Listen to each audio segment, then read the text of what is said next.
Kabanata 1941 Ang aking guro. Pinanood ni Wang Lin si Liu Jinbiao habang kinuha nito ang dalawang purpuring halamang gamot. Magkapareho ang kulay ng mga ito, ngunit ang isa ay mas madilim kaysa sa isa. Ipinahid ni Liu Jinbiao ang mga halamang gamot sa pagitan ng kilay ng dalawang bata. Naglabas ang mga halamang gamot ng kakaibang amoy at mukhang pambihira. Pagkapahid sa kanilang noo, kumalat ito sa ilalim ng kanilang balat na parang isang net. Habang nakatingin kay Liu Jinbiao, ramdam ni Wang Lin ang mahihinang buhay na nagmumula sa mga halamang gamot. Bagamat mahina, ito ay napakalinaw at dalisay. Kung sisimulan ito ni Wang Lin, makakatulong ito upang magpagaling siya. Gayunpaman, ang buhay na nasa mga halamang gamot ay napakaliit. Kung gagamitin para sa paggaling, higit sa 10,000 ang kakailanganin. Ang dahilan ng pagkakaroon ng malinis na buhay sa mga halamang gamot ay dahil sa celestial na enerhiya na nagmumula sa halamang gamot. Ang buhay na nagmumula dito ay mula sa kaunting celestial na enerhiya. Bagamat mahina, ito ang dahilan kung bakit napansin ni Wang Lin na damilat ang kanyang mga mata. Nakita na ni Wang Lin ang ganitong klaseng halamang gamot noon. Matagal na siyang nasa Immortal Astral Continent at nakaranas ng maraming bagay. Nakakita siya ng marami at nakapag-aral pa tungkol sa alchemy, ngunit kahit gaano man siya mag-isip, hindi niya mahanap ang koneksyon sa halamang gamot na ito. Ngunit naramdaman niya na ang dalawang halamang gamot ay hindi makakasama sa dalawang bata at makakatulong upang palakasin ang kanilang katawan. Matapos magmasid pa ng kaunti, napansin ni Wang Lin na pagkatapos ng pagsasanib ng mga halamang gamot, ang talento ng dalawang bata ay nagbago. Ang mas madilim na halamang gamot ay nag-form ng isang net sa loob ng katawan ng batang lalaki at tinago ang kanyang tunay na talento. Pagkatapos, ang halamang gamot ay naging isang magandang talento na nagtago sa tunay na talento ng batang lalaki. Dahil sa antas ng pagninuno ni Wang Lin, madali niyang nakikita ito, ngunit kung ang isang cultivador na nasa pangalawang hakbang ay tumingin, mahihirapan silang makita. Tanging mga cultivador sa pangatlong hakbang ang makakakita ng ilang palatandaan, dahil ang net na nabuo ng halamang gamot ay tuluyan ng na-integrate sa katawan ng bata. Kasama ang celestial na enerhiya, ito ay talagang nakatago sa mata ng langit at makakatawid ng dagat. Labing-labis na nagulat si Wang Lin. Tumingin siya sa batang babae, at ang parehong bagay ay nangyari sa kanya. Nakamit niya ang isang karaniwang talento na mas mataas kaysa sa kanyang sariling talento. Ang mga bagay na may kapalaran ay hindi matutukoy, ang naisip ni Wang Lin. Ang purpuring halamang gamot ay pambihira. Pero kung magpapatuloy si Liu Jinbiao, siya ay manghuhuli kapag natuklasan siya, lihim na umiling si Wang Lin. Maraming mga sekta sa Immortal Astral Continent, at wala ring kakulangan sa mga cultivador sa pangatlong hakbang. Tungkol naman sa kung mahahanap ba siya bago siya makalabas mula sa Great Sage Sect, nakasalalay ito sa kanyang swerte. Maingat siya at hindi ipinilit lahat ng mga bata. Kung ginawa niya iyon, tumaas ang panganib ng pagkakalantad kasabay ng dami ng mga batang nahanap. Tumingin si Wang Lin kay Liu Jinbiao at ipinakita ang isang mapait na ngiti. Matapos magsanib ang dalawang bata sa halamang gamot, ipinakita ni Liu Jinbiao ang isang ipinagmamalaking ekspresyon. Tumingin siya sa mga batang naruroon at ang kanyang mga mata ay halos kumikislap. Tumayo siya at lumipad palabas ng yungib kasama ang dalawang bata patimog. Di nagtagal, isang bundok na balot ng ulap ang lumitaw sa harapan ni Liu Jinbiao. Ang bundok ay matarik, at paminsan-minsan ay may naririnig na mga ungol ng mga hayop mula dito. Tumingin si Liu Jinbiao sa bundok at iniisip, matagal na akong pumupunta sa Great Sage Sect at nakapunta na sa maraming ibang sekta. Panahon na para umalis. Pagkatapos ng huling ito, kahit na hindi malaman ng iba, dapat ko nang palitan ang aking hitsura, umalis sa Great Sage Continent, at pumunta sa ibang lugar. Ang maraming gamot at spell na nakuha ko ay dapat sapat para makarating ako sa Nascent Soul Stage. Pagkatapos, pupunta ako sa ibang kontinente at papasok sa isang maliit na sekta. Maging disipulo ako ng mga dekada o daan-daang taon bago ako lumabas upang magnegosyo ulit. Huminga ng malalim si Liu Jinbiao at dinala ang dalawang bata patungo sa tuktok ng bundok. Si Wang Lin ay patuloy na sumusunod kay Liu Jinbiao. Pinanood niya si Liu Jinbiao habang maingat niyang binabaybay ang bundok ng ilang beses bago lumipad mag-isa. Mahirap itago ang kasabikan sa kanyang mga mata. Matapos lumipad mula sa bundok, hindi nagatubili si Liu Jinbiao at mabilis siyang umalis. Isang mabilis na sulyap si Wang Lin, pagkatapos ay biglang tumingin pataas. Nakita niya ang isang alon na gumalaw sa langit bago biglang nawala ng walang bakas. Hindi ito kayang madetect ng mga karaniwang cultivador, ngunit malinaw itong nakita ni Wang Lin. Isa itong divinasyon, na nagdulot ng pagbabago sa mundo. at si Liu Jinbiao ang naging sentro nito. May nagda-divinate sa lokasyon ni Liu Jinbiao. Isang malamig na sinag ang sumak sa mga mata ni Wang Lin. Tiningnan niya ang mga alon at ang kanyang mga mata ay tumagos dito, kumuha ng lakas mula sa divinasyon ng kabilang panig. Nakita niya ang isang magarang palasyo na may 7 o 8 kultibador sa pangalawang hakbang na magalang na nakatayo roon. May isang batang nakapikit ang mga mata, at sa likod niya, isang matandang lalaki ang may kamay sa ulo ng batang iyon. Ang kabilang kamay ng matanda ay bumubuo ng mga seal. Sandali matapos nito, biglang binuksan ng matandang lalaki ang kanyang mga mata at ipinakita ang malamig na ekspresyon. Nahanap ko si Jin Biaozi. Nasa daan-daang libong kilometro siya mula rito. Lahat kayo, gamitin ang transfer array upang hulihin siya. Tandaan, huwag sirain ang kanyang orihinal na kaluluwa. Nais kong siyasatin ang kanyang kaluluwa. Wika ng matanda bago naglabas ng isang jade. Hawakan mo ang jade na ito at matutukoy mo ang lokasyon ni Jin Biaozi. Tungkol sa disipulo. Itapon siya sa outer sect at ang natitira ay nakasalalay sa kanyang sariling pagsisikap. Nagningning ang mga mata ni Wang Lin at mabilis na umatras ang kanyang divine sense mula sa mga alon. Tiningnan niya si Liu Jinbiao na hindi pa rin nakakaramdam, at umiling na parang nahulog ang kanyang ulo. Kalilimutan ko na. Kung hindi siya maghahirap, hindi siya matututo. Hindi nagtagal. Pagkalipas ng kalahating oras, habang lumilipad si Liu Jinbiao, 4 na tao ang lumitaw sa harap niya. Ang mga cultivador na ito ang mga nakita ni Wang Lin na ipinadala ng sekta upang hulihin si Liu Jinbiao. Ang 4 sa kanila ay nagteleport mula sa daan-daang libong kilometro at sinundan si Liu Jinbiao gamit ang jade. Humapit sila kay Liu Jinbiao. Nang makita ni Liu Jinbiao ito, labis ang pagbabago ng kanyang ekspresyon. Alam niyang may mali, ngunit hindi siya tumakas agad. Ramdam niya ang lakas ng kanilang cultivation at alam niyang wala siyang kalaban-laban. Pumikit siya at kumilos na parang nagbibigay daan. Ngunit ang 4 na sinag ng liwanag ay pumulibot sa kanya at ang 4 na cultivador ay malamig na tumingin kay Liu Jinbiao. Labing-labis na kinakabahan si Liu Jinbiao, ngunit hindi ito ipinakita sa kahit anong paraan. Sa halip, nakakunot ang kanyang noo at malamig na tiningnan ng 4. 4 ang nakatatandang disipulo, nais ko sanang malaman, bakit ninyo ako hiniharangan? Sobrang kalmado niya, kaya't nagulat ang 4 na ipinadala upang hulihin siya. Hulihin siya. Inutusan ng leader ng grupo na dahan daw ang tinignan si Liu Jinbiao at inalog ang manggas. Isang cultivador sa pangalawang hakbang ang lumabas. Isang core formation na cultivador tulad ni Liu Jinbiao ay hindi kayang makipaglaban dito. Nanatiling kalmado ang mukha ni Liu Jinbiao, ngunit siya'y ngumiti ng malamig. Sa loob-loob, naguguluhan siya, ngunit agad niyang pinrosazo ang sitwasyon. May isang sekta sigurong nakapansin na may hindi pangkaraniwan. Binuksan ni Liu Jinbiao ang kanyang mga mata at malamig na sinabi, mataas ang iyong tingin. Bago pa kayo gumawa ng kahit anong hakbang, sasama na ako sa inyo. Habang siya'y kalmado, lalong nakakaramdam ng kakaibang pakiramdam ang 4. Hindi tumama ang umaatake kundi tumayo lang sa likod ni Liu Jinbiao, itinutulak siya, at dinala siya ng 4 na cultivador palayo. Ang maliit ninyong sekta ay manghuhuli sa akin. Kung ako'y mapinsala, sisirain ng aking guro ang buong sekta ninyo. Niloloko ni Liu Jinbiao habang walang takot na nagsasalita. Kalmado niyang sinundan ng 4 na cultivador at nawala sila sa distansya. Pagkatapos nilang lumayo, dumating si Wang Lin. Tiningnan niya ang kanilang pinuntahan at bahagyang umiling. Matapos mahuli, patuloy pa rin siyang nagmementena ng kasinungalingan. Si Liu Jinbiao. Sino kayang guro ang tinutukoy niyang iyon? Isang kakaibang ekspresyon ang inilabas ni Wang Lin habang sinusundan sila.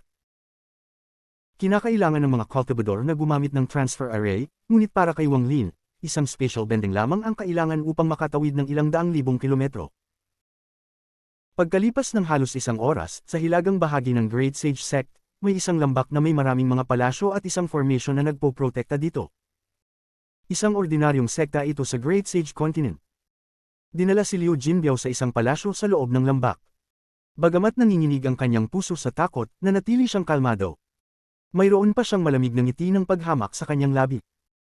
May isang matandang lalaki na nakaupo sa harap niya. Siya ang matandang nag-divinate ng lokasyon ni Liu Jinbiao.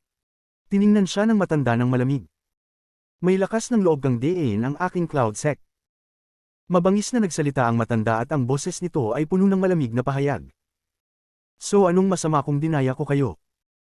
Ang maliit na cloud sect ng Great Sage Continent ay manghuhuli sa akin. May lakas din kayo. Walang pabago-bago ang titig ni Liu Jinbiao habang tinitingnan ng matanda. Nakakunot ang noo ng matanda. Kung ako ay mapinsala, darating agad ang aking guro. Kalimutan mo na ang maliit ninyong Cloud Sect, kahit ang Donglin Sect ng Great Sage Continent ay kailangang magbigay galang sa aking guro.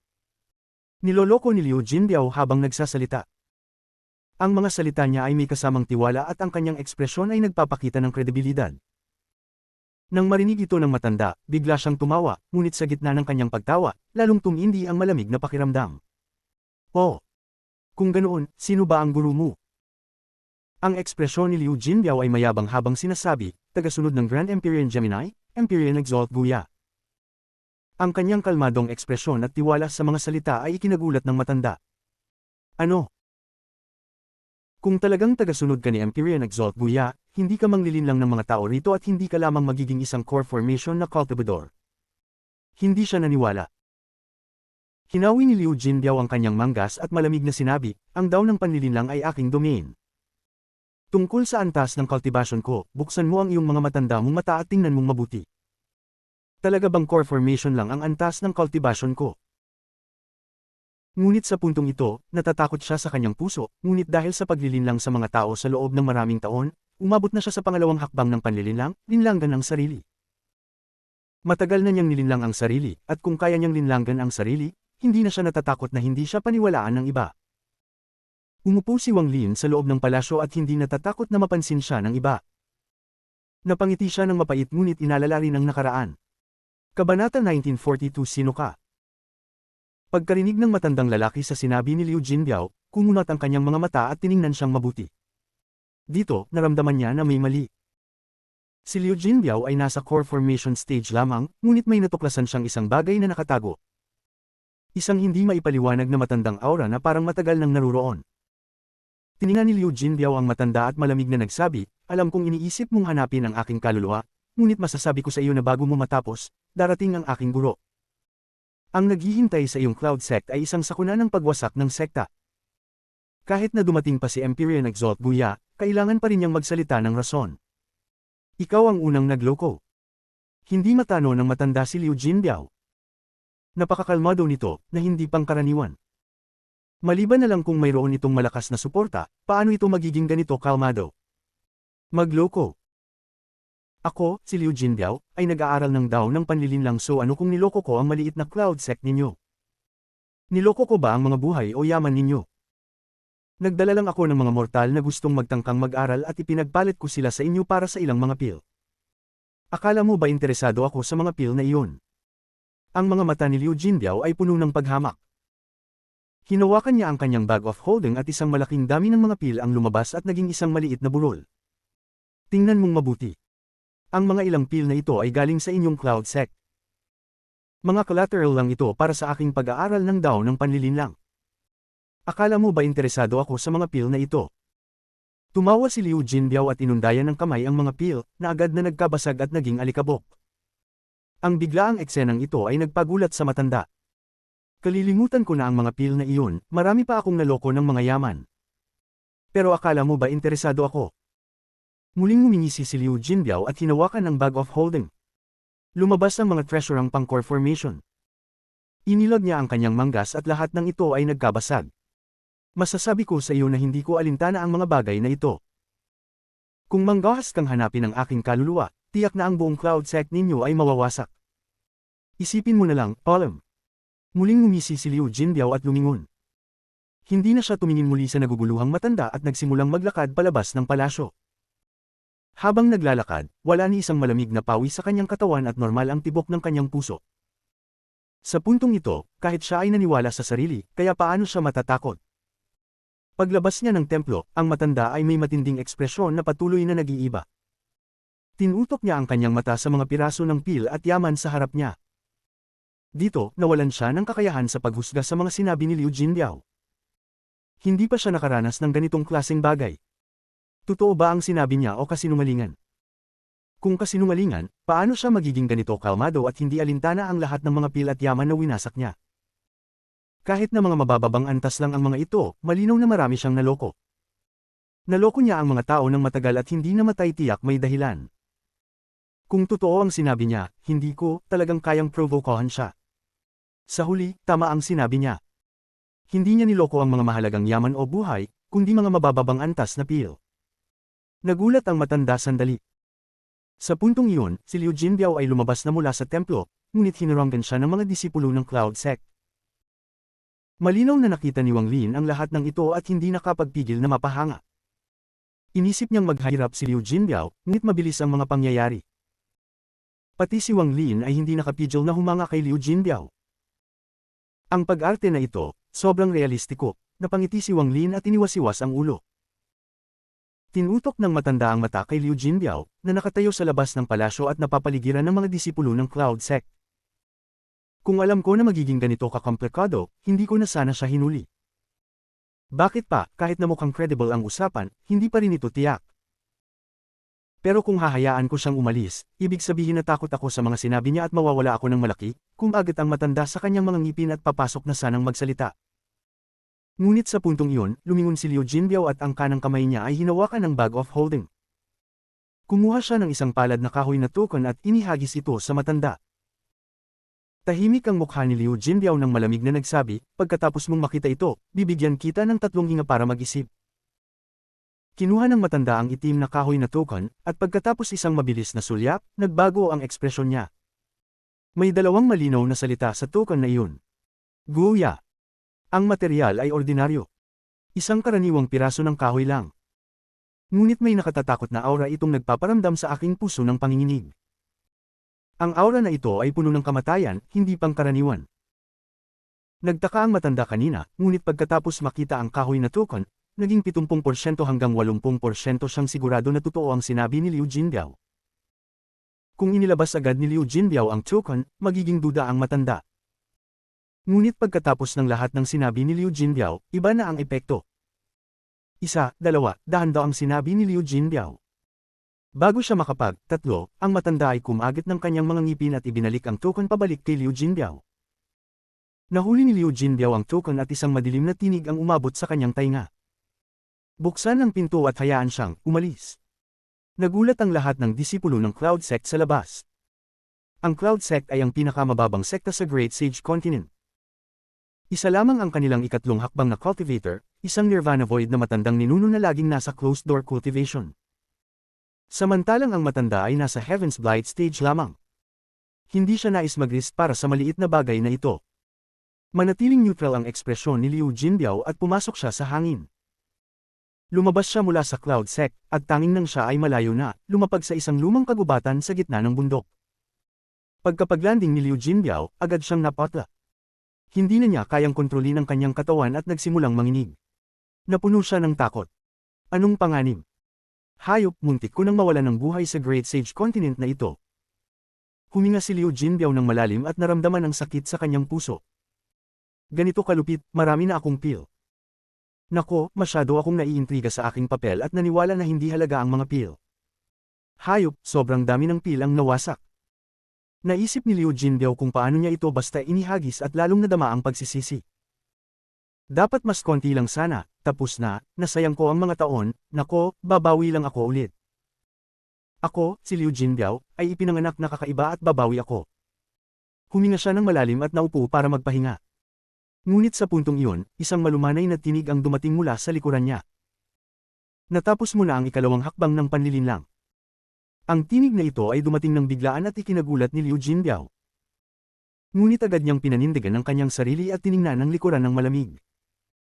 Nakita niya ang isang batang lalaki na may puting buhok at suot na puting damit na tinitingnan siya. Tila hindi nais ng Cloud Sect na mabuhay.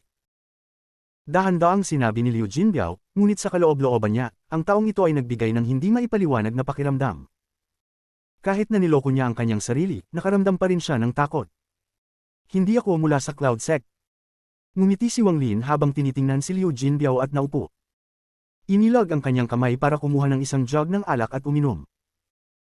Hindi mahalaga kung saan ka galing, kung manggahas kang saktan ako, darating agad ang aking guro at wawasakin ka. Nanginig ang tinig ni Liu Jinbiao at kusa siyang umatras ng ilang hakbang. Ang kanyang katawan ay nanginginig kahit ginagamit niya ang 2 hakbang ng panlilinlang, at pakiramdam niya ay babagsak na ang kanyang panlilinlang. Para bang hindi siya makapaglilinlang sa taong ito. Hindi pa siya nakaramdam ng ganitong pakiramdam sa Cloud Sect. Sa katunayan, hindi pa siya nakaramdam nito sa buong buhay niya. Habang nanginginig, umakyat siya sa isang puno at tumingin kay Wang Lin. Ang aking guro ay tagasunod ni Grand Empyrean Gemini, si Empyrean Exalt Guya. Nag-aaral ako ng daw ng panlilinlang sa pahintulot ng aking guro. Ako, may token ako mula sa aking guro. Nanginginig si Liu Jinbiao habang inilabas ang itim na kahoy na token. Nang itapon niya ito, mabilis na iniabot ni Wang Lin ang kamay at ang token ay lumipad papunta sa kanyang kamay. Tiningnan ito ni Wang Lin ng ilang beses at ngumiti habang nagsasabing, magandang peke. Tiyak na niloko mo ang sarili mo gamit ang ikalawang hakbang ng panlilinlang upang paulit-ulit mong sabihin sa sarili mo na ikaw ay si Empyrean Exalt Guya bago mo isinulat ito. Tungkol sa aura sa kahoy na token, ang malakas na aura ng kamatayan, tiyak na nakakita ka ng katawan ng isang malakas na cultivator. Ilagay mo ang token sa tabi ng katawan nito sa mahabang panahon at ang nakakagulat na aura ng kamatayan ay nakapag-ipon sa kanya. Bawat salita na sinabi ni Wang Lin ay nagpalid ng kulay ni Liu Jinbiao. Nang ngumiti si Wang Lin, ramdam ni Liu Jinbiao ang pagkabali ng kanyang ikalawang hakbang ng panlilinlang. Nahulog siya sa lupa.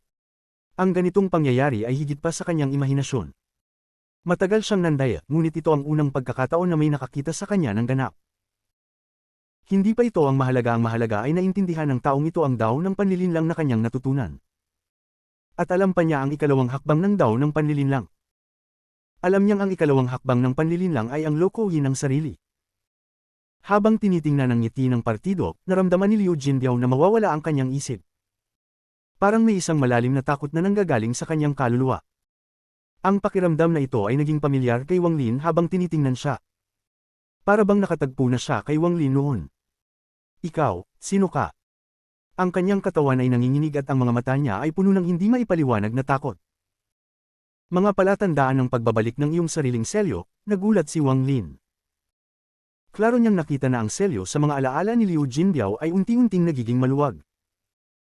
Tila ang selyo sa mga alaala ng kanilang mga nakaraang buhay ay maaaring magbukas ng kusa sa pamamagitan ng steam ulan nang hindi ko ito binubuksan. Pagninilay ni Wang Lin. Kabanata 1943 sa ilalim ng ulan. Paano mo nalaman ang tungkol sa aking daw ng panlilinlang? Ikaw, sino ka ba? Nanginginig ang katawan ni Liu Jinbiao. Ang takot na naramdaman niya ay sumabay sa takot ng kanyang kaluluwa. Para siyang nakaranas na nito matagal na panahon na ang nakalipas. Ikaw mismo ang nagkwento sa akin. Uminom si Wang Lin mula sa alak. Hindi maaari. Ang aking guro ay si Empyrean Exalt Guya. Ako, kung sasaktan mo ako, mamamatay ka. Bukod pa rito, hindi kita nakita o nilinlang, ano ang gusto mo sa akin? Ang takot sa mga mata ni Liu Jinbiao ay lalong lumakas hanggang ang mga salita niya ay naging magulo. Maliban kung ikaw ay isang taong may parehong landas. Hindi alam ni Liu Jinbiao kung ano ang iisipin habang nakatingin siya kay Wang Lin. Ang pangalan mo ay Liu Jinbiao at ang pangalan ko ay Wang Lin. Naaalala mo ba? Inilapag ni Wang Lin ang alakan at tiningnan si Liu Jinbiao. Wang Lin, napakalamig. Ang mga mata ni Liu Jinbiao ay puno ng kalituhan at parang nahirapan. Pagkatapos, nagsimula siyang mag-alinlangan at sumakit ang mukha niya. Parang hindi niya kayang sirain ang sarili niyang seal. Hindi niya kayang gawin iyon at hindi rin nagawa ni Joey. Nais ko lang malaman kung may makakaya na magsira nito.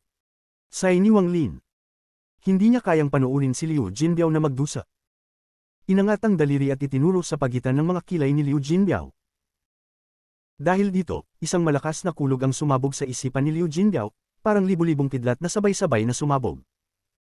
Nagmumula na ang kanyang paningin at nakita niya ang mga daang taon ng buhay. Nakita niyang paulit-ulit niyang ginagamit ang daw ng panlilinlang. Ang dakilang Celestial Jinbiao, walang kamatayan na Celestial. Maganda ito. Sa hinaharap, lahat ay tatawagan ka ganito. Ang pangalan ng matandang ito ay Liu. Mula ngayon, tatawagan ko siyang Liu Jinbiao. Isang matapang na pangalan. Kapag naging celestial na, kahit ang mga manok at aso ay makakaakit sa langit. Haha, ito ang ginawa ko. Sa pamamagitan nito, magiging tanyag ako sa buong Great Sage Continent at makikinabang. Pinakamahusay na hindi tumambay dito ng matagal. Mas mabuti pang pumunta ako sa Great Sage Continent.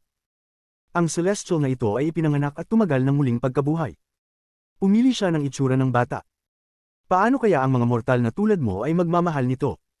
Mga mortal, talaga naman kayong nakakatawa. Nagtungo kayo sa isang celestial upang hindi maging celestial, ngunit upang makuha ang kapangyarihan ng isang celestial at maging hari.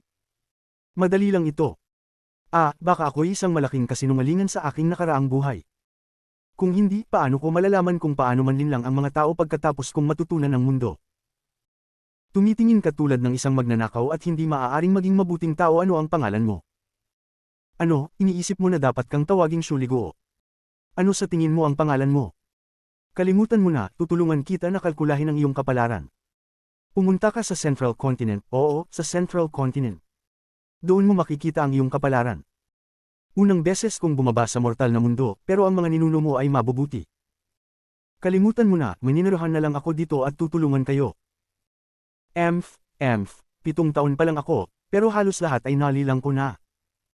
Mukhang kailangan ko nang umalis at maghanap ng ibang lugar.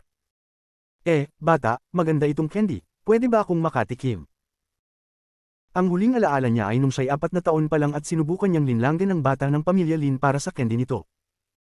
Ang mga alaala ng nakaraan ay umalingaw sa kanyang isipan. Malalakas na kulog ang narinig habang ang isang vortex ay lumamon sa lahat ng mga alaala na iyon. Habang dumadagandong ang mga kulog, nakita niya ang kanyang ibang buhay. Nakita niyang nahirapan siya sa pagninilay at unti-unting natutunan ang daw ng panlilinlang.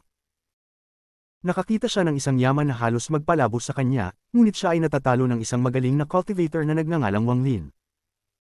Mga hindi mabilang na taon ang lumipas, sinundan niya ang taong yun hanggang sa siya ay muling ipinanganak. Naalala niya ang kanyang matalik na kaibigan na si Shuligo. Kahit na gumawa si Shuligo ng mga bagay na hindi siya komportable, magkapareho sila ng masamang ugali kaya naging magkaibigan sila. Ang mga alaala ng dalawang buhay ay unti-unting nag-overlap hanggang ang paningin ni Liu Jinbiao ay hindi na malabo. Tumingin siya kay Wang Lin na umiinom ng alak, at tumulo ang mga luha. Lahat ng ito ay parang isang hindi kapanipaniwala na pangarap. Pag isinara niya ang kanyang mga mata, parang nandoon pa siya sa mundo ng panaginip, at pag binuksan niya ang mga ito, para na lamang isang hindi malilimutang panaginip. Kahit nagising na siya ngayon, nararamdaman pa rin niya ang kalituhan. Ngunit, ang kalituhang iyon ay agad na nawala nang makita niya si Wang Lin. Mas! Guro! Ang mga mata ni Liu Jinbiao ay puno ng kasiyahan. Kahit na siya ay naglinlang ng maraming bagay, hindi pa niya naranasan ang ganitong kasiyahan na galing sa kanyang puso. Nagpakita din si Wang Lin ng masayang ngiti. Tumingin siya kay Liu Jinbiao at ipinasa ang alak na hawak niya. Uminom ka ng isang lagok ng alak para sa ating pagkikita sa Immortal Astral Continent. Ang nanginginig na kaliwang kamay ni Liu Jinbiao ay kinuha ang banga at uminom ng malaking lagok. Pumasok sa kanyang tiyan ang maanghang na alak at pinainit ang katawan niya. Pinag-uumpisa siyang mag-alala, at naging tapat siya. Tiningnan ni Liu Jinbiao ang banga sa kanyang kamay at nagbulong, akala ko ang daw ng panlilinlang ko ay umabot na sa tuktok ng ikalawang hakbang. Kayang-kaya kong linlanggan ang sarili ko na maniwala sa kahit ano. Pero itong panaginip na hindi parang panaginip, reincarnation, ay nagpapakita sa akin na ito ang tunay na tuktok ng ikalawang hakbang ng panlilinlang. Kung naintindihan ko ito noon, bago ako muling ipanganak, malilinlang ko ang sarili ko na maging mabuting tao, at pagkatapos, kahit na muling ipanganak, magiging mabuti pa rin ako. Umiling si Liu Jinbiao habang tinitingnan si Wang Lin. Ang kasiyahan sa kanyang mga mata ay dahan daw ang nagtatago at yumuko siya kay Wang Lin. Bakit mo ako sinusamba? Ngumiti si Wang Lin at tumingin kay Liu Jinbiao. Binigyan ako ng guro ng biyaya ng reincarnation, kaya't kailangan kita sambahin. Pinayagan ako ng guro na maunawaan ang tunay na daw ng panlilinlang sa pamamagitan ng reincarnation, kaya't kailangan kita sambahin. Hindi ako ang iyong guro. Bago ka ipanganak, ikaw ay malaya, at malaya ka pa rin pagkatapos ng iyong reincarnation. Umiling si Wang Lin. Ang Immortal Astral Continent na ito ay sobrang delikado. Mas mabuti pang sundan ko ang guro. Mahina ang ngiti ni Liu Jinbiao. Tumawa si Wang Lin at tumingin kay Liu Jinbiao. Ang kanyang tawanan ay mas masaya pa. Kalimutan mo na, sundan mo ako. Siyempre, paprotektahan kita. Inalulong ni Wang Lin ang manggas at isang mahinang hangin ang nagdala sa kanya at kay Liu Jinbiao sa kalangitan. Pupunta ako sa Donglin Sect, sumama ka sa akin. Ngayon na ang iyong mga alaala ay bumalik, mabilis mong maibabalik ang iyong dating antas ng cultivation. Nagatubili si Liu Jinbiao at pagkatapos ay bamulong, guro, sa aking alaala ng buhay na ito, parang nakilala ko. Si Shuligo. Oh. Biglang huminto si Wang Lin at tumingin kay Liu Jinbiao. Saan mo siya nakilala? Hindi ko pa nakuha ang mga alaala ko noon. Sa Heaven Water Continent sa Eastern Continent, nakita ko ang isang matinding bundok bandido na nagsabing ang pangalan niya ay Shuligo. Noong panahon na iyon, ako ay sikat sa lugar. Oh, hindi naman gaano kasikat, hindi gaano. Inimbitahan niya akong umakyat sa bundok at maghintay sa akin upang magbigay ng ilang payo. Nagbigay ako ng mga payo sa kanya at sinabi ko na magtungo siya sa Central Continent. Habang nagsasalita si Liu Jinbiao, medyo nahihiya siya. Idinagdag pa ni Liu Jinbiao, ito'y ilang daang taon na ang nakalipas. Tahimik na nag-isip si Wang Lin ng ilang saglit. Lumabas sa kanyang isipan ang imahe ni Shu Liguo na sinusubukang magpatawad sa kanya at isang ngiti ang dahan-daw ang sumilip sa kanyang labi. Sa ugali ni Shu Liguo, hindi siya magkakaroon ng problema. Kung buhay pa siya, tiyak ay nakatagpo siya ng kanyang kapalaran. Pupunta ako sa Central Continent mamaya. Kung maaari, tingnan natin kung magkikita kami. Kung talaga naman kaming magkikita, curious lang ako kung ano ang magiging ekspresyon niya kapag nakita ako. Pati si Wang Lin ay lalo pang ngumiti. Tumawa si Liu Jinbiao sa gilid at lihim na naisip na siya ang unang sumunod sa kanyang guro pagkatapos ng reincarnation. Ngayon si Shu Liguo ay pangalawa, kaya kailangan niyang paglaruan ito bago pa man makuha ang mga alaala nito upang ibalik sa kanya ang nangyari sa Cave World. Sino ba ang nagpasa ng ideya na siya ang unang sumunod sa guro upang mangapi sa akin? Habang iniisip ito, naging masigasig si Liu Jinbiao. Si Liu Jinbiao at si Situ Nan ay hindi masyadong magkakilala. Sa kanyang mga alaala, niloko niya ang isang tao na gustong maging hari, ngunit matagal na niyang nakalimutan. Kasama si Liu Jinbiao, naglipad si Wang Lin papunta sa Donglin Sect. Ang Donglin Sect, ang pinakamataas na sektang sa Great Sage Continent at isa sa 9 na sekta at 13 factions. Palaging misteryoso, at bihirang alam ng mga banyaga kung gaano kalalim ang sekta. Pumunta na si Wang Lin sa Donglin Sect sa Cave World noon. Ngayon, papalapit na siya sa Donglin Sect. Habang tinitingnan ng lupa sa ibaba, ang mga bundok ng Donglin Sect ay medyo pamilyar. Ang lokasyon ng Donglin Sect ay medyo ordinaryo at hindi kayang pigilan ng protection formation si Wang Lin. Pumasok si Wang Lin sa Donglin Sect kasama si Liu Jinbiao. Hindi siya agad pumunta sa Donglin Pool kundi sa lugar kung saan nanirahan ng Seven-Colored Celestial Sovereign, si Su Dao. Sa ilalim ng maliit na bundok, narinig ni Wang Lin ang tunog ng dumadaloy na ilog at nakita niyang malinaw ang tubig. Maraming isda sa ilog, at isang bata ang kumukuha ng tubig. Sumunod sa mga hakbang, umakyat si Wang Lin sa bundok, at si Liu Jinbiao ay sumunod. Maraming cultivators na dumaan, ngunit hindi nila namamalayan ang dalawa. Para silang hindi nabibilang sa parehong espasyo. Nang umabot si Wang Lin sa tuktok ng bundok, nagsimulang magdapo ang madilim na ulap sa langit at bumuhos ang ulan. Ang ulan ay tumama sa bubong ng templo sa unahan. Nagkos ng mga ripples ang ulan sa berdeng bato at kumalat ang tubig. Ang singaw ng tubig ay umakyat, ngunit agad na naglaho sa ere. Ang eksenang ito ay kahawig ng ilusyon noong unang panahon, ramdam ni Wang Lin ang hindi maipaliwanag na pakiramdam, para bang nagbago siya sa ilalim ng ulan na ito. Habang nakatayo si Wang Lin sa ilalim ng ulan, isinara niya ang kanyang mga mata at nanatiling hindi gumagalaw. Kabanata 1944 ang mga pangarap na humaharang sa pagkakatawang tao. Sa ibang oras at ibang espasyo, nakatayo si Wang Lin sa eksaktong parehong lugar. Isang napakabihirang sandali ito, at hindi alam ni Wang Lin kung naranasan din ito ng iba, ngunit alam niyang siya ay naroon upang maranasan ito. Nakatayo siya tulad ng nung pumasok siya sa panaginip sa planetang Susako. Siya ay nasa isang naliwanagang estado sa ilalim ng ulan, at bagamat nakapikit ang kanyang mga mata, naroon ang mundo sa kanyang puso. Para siyang isang batang umalis sa kanyang tahanan at, pagkatapos ng mga dekada, biglang nakakita ng isang bagay na pamilyar. Hindi alintana kung gaano man kalakas ang pagsubok ng bata, hindi niya matindaan kung saan nanggaling ang pakiramdam ng pamilyaridad. Pumikit si Wang Lin at inugnay ang pamilyar na pakiramdam sa eksena mula sa mundo ng kuweba. Ang kanyang katawan ay naging isang koneksyon na nag-uugnay sa mundo ng kuweba at sa Immortal Astral Continent. Napaka-pamilyar ng ulan na ito. Ang tunog ng ulan na tumatama sa mga berdeng batong slab ay napaka-pamilyar din, bulong ni Wang Lin sa kanyang sarili. Pagkalipas ng mahabang panahon, binuksan niya ang kanyang mga mata at tiningnan ang bundok, templo, plaza, at ang pagan sa ibabaw ng plaza. Ang eksenang ito ay nagbigay sa kanya ng malabong pangunawa sa isang bagay. Ang buhay ay tulad ng isang panaginip at ang panaginip ay tulad ng buhay, naunawaan ko ito sa landas ng panaginip sa planetang Susako. Alam ko na hindi ito ang wakas, matamang nakatayo si Wang Lin at hindi gumawa ng anumang alingaw-ngaw. Si Liu Jinbiao ay nakatayo sa likuran ni Wang Lin, at ang kanyang mga mata ay puno ng kalituhan. Hindi tahimik na nag-iisip si Wang Lin, ngunit binibigkas ang kanyang mga iniisip. Nang marinig ito ni Liu Jinbiao, tila may naisip siyang isang bagay. Ginagamit ko ang aking kaliwang kamay bilang buhay at ang kanang kamay bilang kamatayan. Ang aking bukas na palad ay sanhi ng karma at ang aking nakapikit na palad ay epekto ng karma. Ang aking bukas na mata ay katotohanan at ang nakapikit na mata ay kasinungalingan. Ginamit ko ang tatlong bagay na ito upang lumikha ng sarili kong mundo, isang mundong panaginip. Sa ilusyon, nakita ko ang ulan sa parehong lugar. Dito sa tunay na mundo, nakatayo ako dito, at nakikita ko rin ang ulan. Ang mundo ay nakikita ng aking mga mata, dahil nakikita ko ito ay umiiral, ang ulan ay nagbigay sa lahat ng bagay ng malabong hitsura. Ilang mga disipulo ang mabilis na naglakbay pababa ng bundok at dumaan kay Wang Lin. Dumating nang bigla ang ulan kaya't karamihan sa mga disipulo ay hindi handa. Ngunit tila hindi nakita ng mga tao sina Wang Lin at Liu Jinbiao. Dumaan sila na parang hindi umiiral ang dalawa.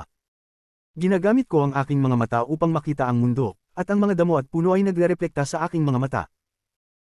Akala ko na kapag binuksan ko ang aking mga mata, ang mundo ay totoo, at kung ang aking mga mata ay nakapikit, ang lahat ay pekeng, ito ang totoo at mali, isang ekspresyon ng puso. Akala ko na kapag pinaikit ko ang aking mga mata, mawawala ang mga damo at puno, pero mawawala ba talaga sila? Ano ang umiiral at ano ang hindi umiiral?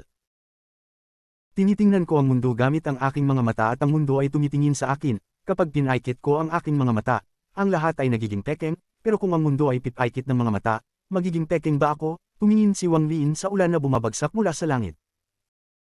Hindi ko maintindihan ang sinabi ni Master, pero naramdaman ko na ang pagkatawang tao ay nagbigay sa akin ng pangunawa sa pangalawang hakbang ng panlilinlang. Ang panlilinlang sa sarili ay hindi natatapos kapag naniwala ka na ito. Kailangan mong gawing maniwala rin ang mundo. Ang panlilinlang sa sarili ay, sa katotohanan, ang panlilinlang sa siklo ng pagkatawang tao. Dahil nilinlang ko ang pagkatawang tao, maaari kong gawin ang nais ko. Ang mga langit ay hindi maaaring labanan ng aking layunin at ang siklo ng pagkatawang tao ay hindi maaaring pigilan ng aking kaluluwa. Mandaye sa mundo, mandaye sa oras. Hindi ko ito naintindihan noon, pero pagkatapos magising mula sa pagkatawang tao, naintindihan ko, bulong ni Liu Jinbiao sa likuran ni Wang Lin. Sino ang nagtakda ng 3,000 Grand Dao? Sino ang pumipili ng mga bagay na ito sa mundo? Ang Dao ng panlilinlang ay tinanggihan ng mga tao bilang kaiyahiya. Ngunit hindi nila alam na ang Dao ng panlilinlang ay kailangang kabilang sa 3,000 Grand Daos. Ang pangarap ni Liu Jinbiao ay gawing isa sa 3,000 Grand Daos ang Dao ng panlilinlang. Kahit sa buhay na ito, siya ay pareho pa rin. Ang langit at lupa ay lamika ng mga asensya, at kami, mga nagmumulat, ay lumilinang ng asensya. Sinabi ni Master na kapag nakuha mo ang isang asensya, makakapasok ka sa ikatlong hakbang. Sa aking pananaw, ang Dao ng panlilinlang ay mayroon ding 3 hakbang. Ang unang hakbang ay mandaye sa iba, ang pangalawang hakbang ay mandaye sa sarili, at ang pangatlong hakbang ay bumalik sa pinagmulan upang lumunin ang sarili at mandaye sa iba. Ang iba ay isang kolektibong pangalan ngunit sa katotohanan ay kasama rito ang langit, ang lupa, oras, pagkatawang tao, lahat ng bagay. Mandaye sa mundo, mandaye sa oras, mandaye sa mga Grand Daos ng mundo. Ang mga Dao ay maaari ding mandayin, at magiging isang celestial ako. Lahat ng Dao ay bumabalik sa iisang pinagmulan. Ang aking ikatlong hakbang ng pagbabalik sa pinagmulan ay katulad ng sinabi ni Master noon. Kung ipikit mo ang iyong mga mata, mawawala ba ang lahat ng bagay sa paligid mo? Kung ang langit ay pipaikit ng mga mata, titigil ba tayo sa pag-iral? Bulong ni Liu Jinbiao. Ang kalituhan sa kanyang mga mata mula sa kanyang paggising ay dahan-daw ang nagiging malinaw. Parang ang kulog ay nagbigay liwanag sa dilim ng kanyang mga mata. Ang kanyang mga salita ay dumating sa mga tainga ni Wang Lin at nagdulot ng kilig sa kanyang puso. Parang may naintindihan siyang isang bagay. Kung siya man o si Liu Jinbiao, parehong nagsusumikap silang tiyakin ang kanilang mga Dao. Ang landas ng Dao ay mag-isa, ngunit kung makikita mo ang pagsusumikap ng isa, hindi na magiging mag-isa ang landas, at maaari nilang tiyakin ang kanilang sariling Dao. Ginagamit mo ang panlilinlang bilang Dao upang mandaye sa mundo. Ginagamit ko ang aking buhay bilang Dao upang labanan ang mundo at tiyakin ang aking Dao na anino. Sa katotohanan, parehong kami ay nag-iintindi ng aming mga puso, umikit si Wang Lin. Sa aking mga mata, Ang mundo ay aking itsura, kung pipaikit ko ang aking mga mata, hindi na umiiral ang mundo, kung pipaikit ang mundo ng mga mata, ako ay magpapatuloy sa pag-iral. Kung maabot ko ang isang estado kung saan binuksan ko ang aking mga mata at ang mundo ay pipaikit ng mga mata at mananatiling dormant hanggat ako ay buhay, saka ako aakyat. Malalim na huminga si Wang Lin at binuksan ang kanyang mga mata. Naranasan ko ang buhay at kamatayan, naglakbay sa karma, at naghahanap ng tunay at mali para sa akin, na lumubog sa dagat, kung mayroong ikaapat na eteryal na asensya, ito ay ang pagkatawang tao. Ang pagkatawang tao na ito ay hindi ang buhay at kamatayan ng pagkatawang tao, kundi ang pagkatawang tao ng mundo. Hindi ang mga buhay ng kaluluwa, kundi daw, ang pagkatawang tao ng lahat ng bagay. Malalim na huminga si Wang Lin habang iniangat ang kanyang mga paa at naglakad pasulong sa ilalim ng ulan. Pigilan ang dakilang daw. Ang lahat ng kaluluwa sa ilalim ng langit ay dapat magdusa ng divine tribulation. Palayain ang iyong sarili mula sa mga paniniwala na nagdudulot lamang ng pagkawasak at lakbayin ang landas ng tunay na daw. Harapin ang walang katapusang hindi alam, ang lahat ng kaluluwa ay dapat magtanong tungkol sa buhay at magpalaya mula sa mga panlilinlang ng langit. Kumuha ng landas ng buhay at lakbayin ang landas ng tunay na daw. Pagkakulong ng swerte ng langit at silang ng underworld. Ang mga hindi nakakamit ng tunay na daw ay malulubog sa dagat ng pagdurusa at mawawala ang landas ng tunay na daw. Lakbayin ang landas ng tunay na daw. Naunawaan niya. Ang kasulatan ng Dao na ito ay komplikado, at bahagya niya itong naunawaan noong una. Ngunit dito, sa ilalim ng ulan sa isang bundok sa Donglin Sect, naintindihan niya ang kahulugan nito. Ang mga hindi nakakamit ng tunay na Dao ay malulubog sa dagat ng pagdurusa at mawawala ang landas ng tunay na Dao. Ang lahat ng kaluluwa sa ilalim ng langit ay dapat magdusa ng divine tribulation. Palayain ang iyong sarili mula sa mga paniniwala na nagdudulot lamang ng pagkawasak. Naintindihan ko ang buhay at kamatayan, at ang buhay at kamatayan ay isang lubag. Isang dulo ay buhay at ang kabilang dulo ay kamatayan. Pagkakabit-kabit, bumubuo ito ng isang bilog. Naintindihan ko ang karma, at ang karma ay tulad ng isang lambat. Isang malaking lambat na binuo ng hindi mabilang na buhay at kamatayan. Mahirap makawala ang lahat ng buhay sa loob nito. Naintindihan ko ang tunay at mali, at ang tunay at mali ay tulad ng hadlang ng panaginip. Ang bawat isa ay may hadlang sa panaginip sa kanilang puso, at kapag akala mong gising ka, hindi mo naisip na ang mundo mo ay isang panaginip lang. Ang lahat ng bagay sa paligid mo ay isang bahagi lang ng iyong panaginip, lahat ng nilalang ay nasa kanilang sariling mga panaginip na hindi nila magising. Para itong isang bilog na nakapalibot sa iyo.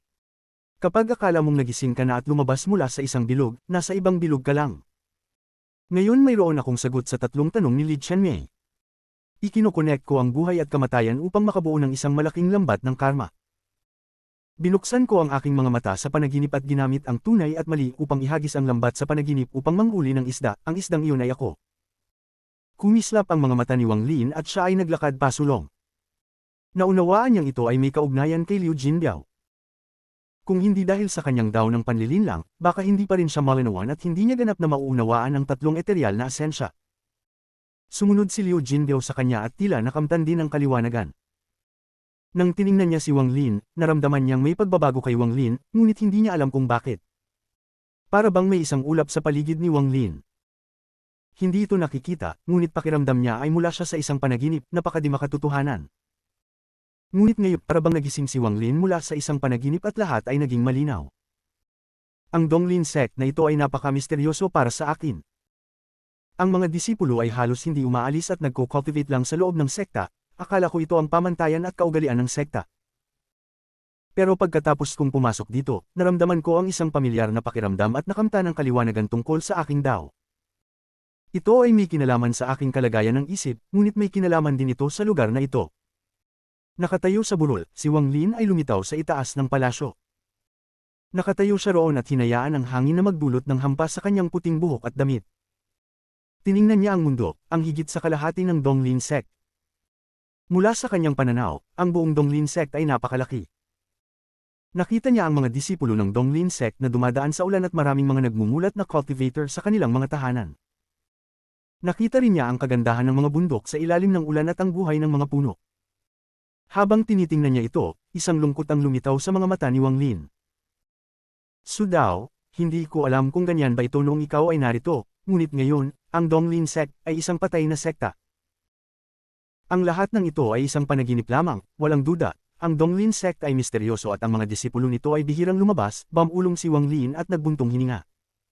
Pumikit siya at pagkatapos ay dahan daw ang buksan ng mga mata. Nakita niya ang Donglin sect na hindi nakikita ng mga banyaga. Kabanata 1945 Patay na sekta. Wala na ang berdeng bundok. Naging isang hubad at patay na bundok na ito. Hindi na malinaw ang tubig at may amoy ng kalawang.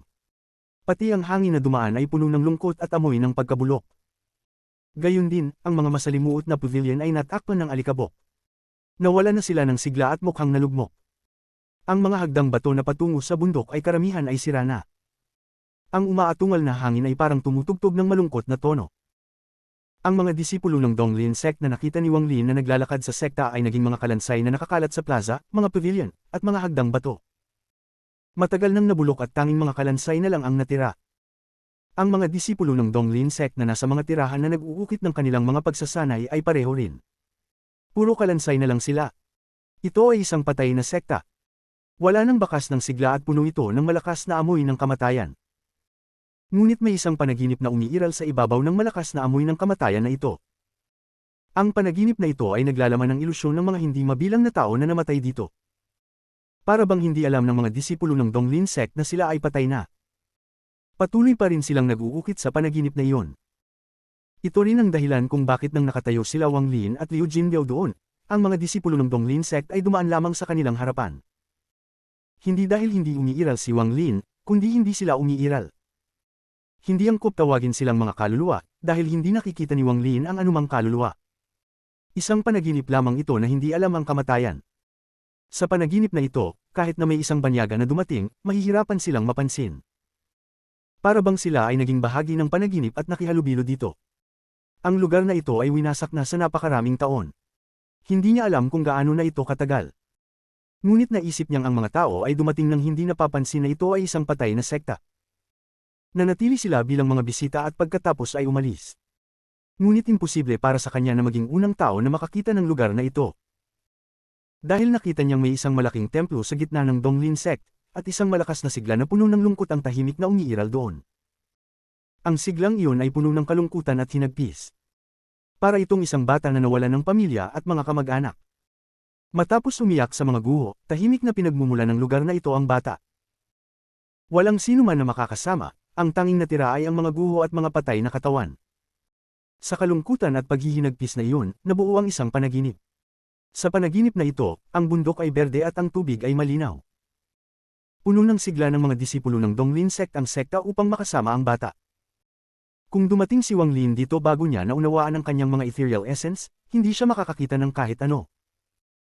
Ngunit sa sandaling ito, nakita niya ito at malungkot na nagbuntong hininga habang niluluhod ang kanyang mga mata. Nang dumaan ang hangin, binuksan niya ang kanyang mga mata at nawala ang kamatayan at pagkabulok sa Donglin sect. Sa halip, puno ito ng buhay habang ang mga hindi mabilang na disipulo ay naglalakad sa paligid. Pumunta tayo, sabi ni Wang Lin ng dahan-dahan at naglakad pasulong. Hindi nakita ni Liu Jinbiao ang pagbabago dito, ngunit naramdaman niyang may mali. Sumunod siya kay Wang Lin. Habang sila ay naglalakad, mga ripples ang umuukit sa paligid ni Wang Lin. Hindi ito nakikita ng ibang tao.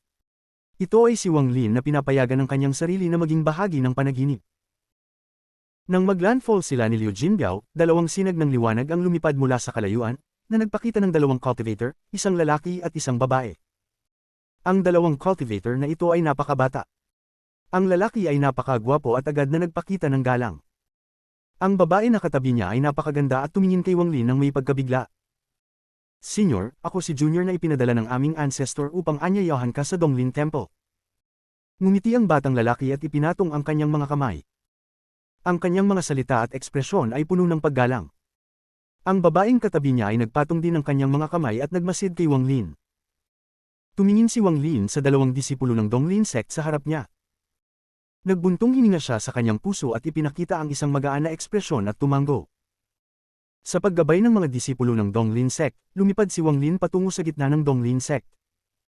Napakalaki ng Donglin sect, at sa daan, nakita ni Wang Lin ang Donglin sect na puno ng sigla.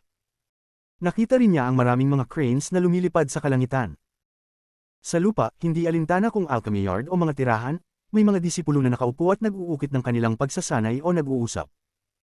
Nang dumaan ang hangin, puno ito ng makapal na celestial energy, para itong isang paraiso. Habang naglalakad, nakakita si Wang Lin ng mga disipulo ng Donglin sect na dumaan at nagpakilala at nagpatong ng kanilang mga kamay sa kanya. Napakahinahon at napakamagalang ng mga tao ng Donglin sect, para bang si Wang Lin ay isang espesyal na bisita. Paglapit nila sa Donglin Temple sa gitna, dalawang sinag ng liwanag ang nagsara.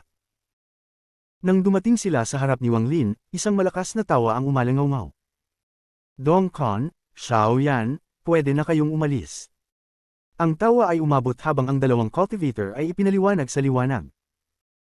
Ang nagsalita ay isang matandang lalaki, at sa tabi niya ay isang middle-aged na lalaki na ngumiti at ipinatong ang mga kamay kay Wang Lin. Ang dalawa ay golden exalts at hindi pangkaraniwan. Ang matandang lalaki ay tumawa ng malakas habang ipinatong ang kanyang mga kamay kay Wang Lin. Ako si Shu Chanyan, ang pinuno ng Donglin sect. Ako ay ipinadala ng ancestor upang anyayahan ka sa Donglin Temple. Junior si Hidao, ang master ng Donglin sect. Magandang araw po, senior. Ngumiti ang middle-aged na lalaki at magalang siyang sumaludo. Habang tinitingnan ni Wang Lin ang dalawa, ang mga mata niya ay puno ng kalungkutan. Anong uri ng kalungkutan ng mag-uudyok ng isang tao upang gumawa ng panaginip para mag-isa sa kanya? Nagbuntong hininga si Wang Lin at sinabi sa dalawa, pumunta tayo. Sumama ang dalawang golden exalts kay Wang Lin at iginalang siya ayon sa kanyang katayuan. Pumunta sila sa gitna ng Donglin sect, ang banal na lugar ng Donglin sect ang Donglin Temple. Ang matandang lalaki ay nagpatong ng kanyang mga kamay kay Wang Lin at magalang na nagsabi, nasa loob po ang ancestor. Wala po kaming tawag, kaya hindi kami makapasok. Kaya po, senyor, mangyaring magpatuloy po kayo mag-isa. Tumanggo si Wang Lin at tiningnan ang pintuan ng Donglin sect. Sa katunayan, pagkatapos niyang makita ang panaginip, maaari niyang dumaan dito at maglakbay patungo sa mga guho na ito at makarating sa templo ng lungkot. Wala nang dahilan upang makipag-usap pa sa mga ilusyon ng panaginip. Pero hindi niya ito ginawa, dahil naramdaman niyang ang lungkot at kalungkutan. Iginagalang ni Wang Lin ang matandang ancestor ng Donglin sect, at kung ano ang natamo niya ay ang respeto mula sa matandang ancestor ng Donglin sect. Jin Biao, maghintay ka rito sa labas, sabi ni Wang Lin ng mahinahon bago maglakad patungo sa Donglin Temple. Naggalang na tumanggaw si Liu Jinbiao at walang malay na tinitingnan ng paligid. Pakiramdam niya ay may kakaiba sa lugar na ito, ngunit hindi niya matukoy kung ano ang mali. Mabagal na naglakad si Wang Lin patungo sa Donglin Temple. Nang tuluyan siyang pumasok sa templo, isang sinaunang tinig na puno ng kalungkutan at lungkot ang umalangaw-ngaw sa loob. Narito ka. Sa templo, direktang nasa harap ni Wang Lin, may tatlong malaking estatwa ng dalawang lalaki at isang babae. Nakatingin silang lahat patungo sa silangan na may mga ngiti, na nagpapakita ng aura ng kayabangan. Sa ilalim ng mga estatwa, may isang matandang lalaki na nakasuot ng gray na roba. Ang mukha niya ay puno ng mga brown spots, para siyang isang mortal na matanda na puno ng lungkot. Maliban sa kalungkutan, may isang malakas na aura na nakatago sa kanyang katawan. Ang aurang ito ay lampas pa sa kahit anong Empyrean Exalt na nakilala ni Wang Lin. Nandito ako. Nagbuntong hininga si Wang Lin at lumapit sa matandang lalaki. Naupo siya at iniabot ang isang alak na jug. Gusto mo ba? Inabot ni Wang Lin ang alak na jug sa matandang lalaki. Ang matandang lalaki ay tahimik na nag-isip ng ilang sandali. Kinuha niya ang jug ng alak at uminom. May nararamdaman akong pamilyar na aura mula sa iyo. Hindi ito ang iyong unang beses dito. Tumingin ang matandang lalaki kay Wang Lin. Narito ako sa isang panaginip. Inabot ni Wang Lin ang pangalawang jug ng alak at uminom. Tiningnan ng matandang lalaki ang malaking templo sa malayo at dahan-daw ang nagsalita, siguro. Matagal na akong nakaupo dito. Siguro talagang dumating ka dito sa iyong panaginip. Tanong ng matandang lalaki ng malumanay, pareho ba ang Donglin sect sa iyong panaginip sa kung anong narito ngayon? Pareho.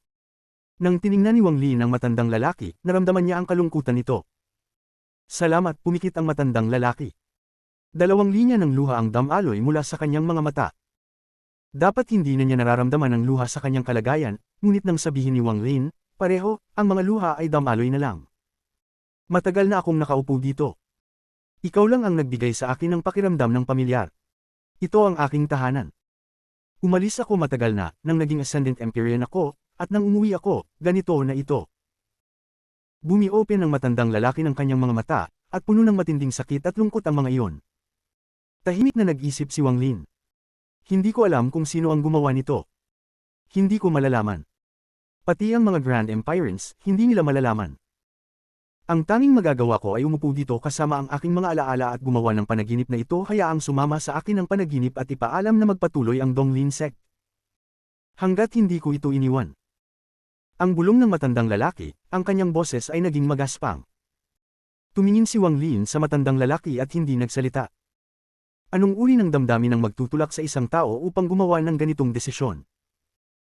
Anong uri ng kalungkutan ang magtutulak sa isang tao upang linlangin ang sarili sa pamamagitan ng panaginip? Anong uri ng pag-iisa ang magtutulak sa isang tao upang likhain ang ilusyon ng isang panaginip upang mag-isa? Kung hindi pa nagising si Wan kung hindi pa binuksan ang mga mata ni Ping kung nawasak na ang planet Suzaku, siguro magiging katulad ko siya. Isang tao na nakaupo sa walang hanggan at namang sa sarili sa isang panaginip. Sa mundong iyon, may mga magulang ko, ako, si Wan Ping at lahat ng mga mukha na pamilyar sa akin. Kung darating talaga ang araw na iyon, marahil ay gagawin ko rin iyon. Biglang nagsalita ang matanda, at ang sinabi niya ay naging sanhi ng panginginig ng puso ni Wang Lin. Ilok ang kapalaran ng langit at Aisil ang underworld. Ang mga hindi nakakamit ang tunay na Dao ay lulubog sa dagat ng pagdurusa at tuluyang mawawala ang landas ng tunay na Dao. Ito ay nakasulat sa isang stone tablet na may dugo ng aking Donglin sect ng salarin. Kabanata 1946. Aura ng lahat ng nakakakita. Sa mga hindi mabilang na taon, pinag-aralan ko ang linyang ito. Nais kong malaman kung sino ang nagwasak ng aking Donglin sect at ano ang mga iniisip niya. Ang aking Donglin sect ay hindi nakikialam sa mga alitan sa mundo at palaging may mahigpit na mga alituntunin ng sekta. Bihirang lumabas ang mga disipulo, lalo na upang magdulot ng away sa iba. Kahit ako ay may maraming kaibigan at nakatuon lamang sa pagsasanay. Kahit ganoon, ang Donglin sect, ang aking tahanan, ay nawasak. Pumunta ako sa isang Grand Empyrean upang humingi ng tulong sa paghuhula, ngunit kahit sila ay hindi kayang tuklasin ang dahilan ng pagkawasak ng aking Donglin sect. Pumunta ako sa 5 Grand Empyreans at pati na rin sa Imperial Teacher, ngunit wala ni isa sa kanila ang nakakita ng anumang bagay. Tanging ang Imperial Teacher lamang ang umubo ng dugo habang nagsasagawa ng paghuhula, at ang kanyang mga mata ay puno ng takot. Ngunit ang takot na iyon ay tumagal lamang ng ilang sandali at pinalitan ng kalituhan. Naguluhan siya ng 3 araw, at binantayan ko siya sa mga araw na iyon. Nang magising siya, nakalimutan na niya kung ano ang ipinagpaalam niya para sa akin.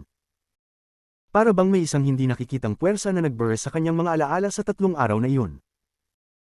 Bulong ng matandang lalaki habang ang kanyang malungkot na mga mata ay nagpakita ng hindi maipaliwanag na galit at kabaliwan. Hindi ko maintindihan ang batong tabletang iyon. Ngunit ipinimprint ko ang mga sulat na iyon sa aking kaluluwa. Ito ang tanging pahiwatig ko para matukoy ang taong iyon. Matapos ang matagal na panahon, nagsalita siya sa isang mahinang tinig, "Gusto mo bang tingnan ang batong tablet?" Tahimik na tumanggaw si Wang Lin. Ang matandang lalaki na nakapikit ang mga mata ay tila nakaramdam ng pagtango. Itinaas niya ang kanyang kanang kamay at umihip ang isang aura ng kamatayan sa buong templo. Para bang ang templo ay tumanda ng hindi mabilang na taon. Mula sa kaluwalhatian nito, naging pagkaluma ito. Ang templo ay natabunan ng alikabok at may mga bitik ang mga haligi. Pati ang 3 estatwa sa likod ng matandang lalaki ay nagbago at naging sarado.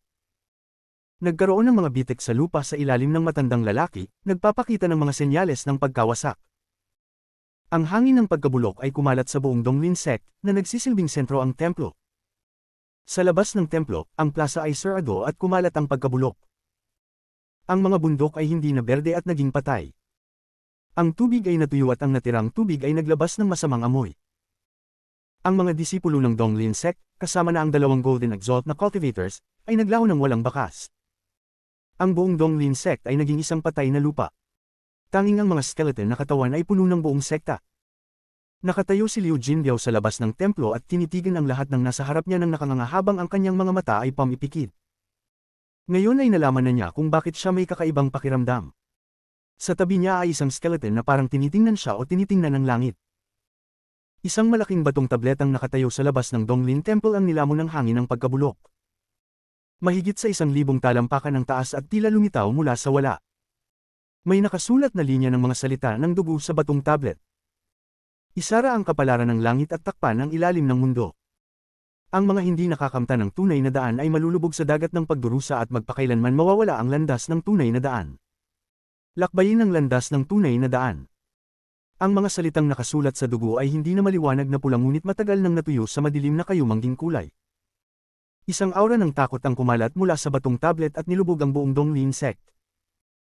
Ang langit ay dumilim para bang isang malaking kamay ang tumakip sa araw sa ibabaw ng Donglin sect. Para bang binubulag ng puwersang ito ang langit mismo. Ito ang batong tablet. Tinitigan ng matandang lalaki ang batong tablet na nasa labas ng templo sa likod ni Wang Lin. Lumiko si Wang Lin at tiningnan ang batong tablet. Nang makita niya ito, isang malakas na tunog ng kulog ang umalingaw sa loob ng kanyang ulo. Nakita na niya ang batong tablet na ito noon.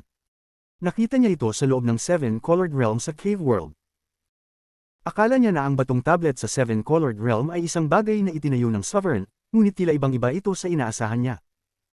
Ang nagbigay sa kay Wang Lin ng pagkabigla ay ang pagsulat ng mga salita sa batong tablet. Habang tumitingin siya, lalong nagiging pamilyar ito.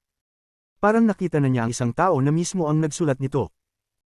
Ang sulat ay maaaring gayahin, ngunit ang aura ng sulat ay napakahirap gayahin. Hindi lamang pamilyar si Wang Lin sa sulat, kundi pati na rin sa aura ng sulat. Lahat ng nakakakita. Napaisip si Wang Lin. Paano niya malilimutan ang aura na ito? Ito ay isang tao na kinatakutan niya sa Cave World. Ang taong ito ay bahagi ng Heavenly Dao, at siya ay nawasak na ni Wang Lin, ngunit pinaghihinalaan ni Wang Lin na hindi pa patay ang lahat ng nakakakita. Ang pagsulat at aura dito ay hindi katulad ng mga nasa batong tablet sa Seven Colored Realm. Gayunpaman, ang paglitaw ng batong tablet ay nagdulot ng kalituhan sa pag-unawa ni Wang Lin tungkol sa Cave World. Cave World. Immortal Astral Continent. Donglin Sect. Ang tanging bagay na nag-uugnay sa tatlong lugar ay ang Seven Colored Celestial Sovereign. Ngunit ang kanyang kaluluwa ay nahati sa tatlo at sila ay Ensilko. Ang ikatlong kaluluwa ay si Su Dao. Pumunta pa ako sa Donglin Sect sa Cave World. Ngunit bakit? Bakit lumabas ang linyang ito dito? Bakit mayroon ding batong tablet sa Cave World? Ano ba ang nangyayari? Habang tinitingnan ni Wang Lin ang batong tablet, ang kalituhan ay lumitaw sa kanyang mga mata. Sino ang nagwasak sa Donglin Sect at nag-iwan ng batong tablet na ito dito? Ang pagsulat at aura ay kay lahat ng nakakakita, ngunit paano siya nakarating sa Immortal Astral Continent at bakit niya winasak ang Donglin Sect? At ang Seven Colored Celestial Sovereign. Akala ko patay na siya, ngunit patay nga ba siya talaga? Ang Cave World ay hindi simpleng lugar. Anong lihim ang nakatago dito? Inisip ko na natutunan ko na ang lahat noon, ngunit ang natutunan ko ba ay ang gilid lamang ng nakatagong katotohanan. Tumayo ako sa tuktok ng bundok at akala ko nakita ko na ang mundo, ngunit hindi ko alam na may pares ng mga mata sa langit sa likod ng bundok, tinitingnan ang aking mundo.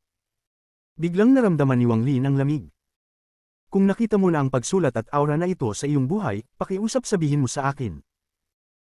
Ang malupit at malungkot na tinig ng matandang lalaki ay umalingaw sa likod ni Wang Lin.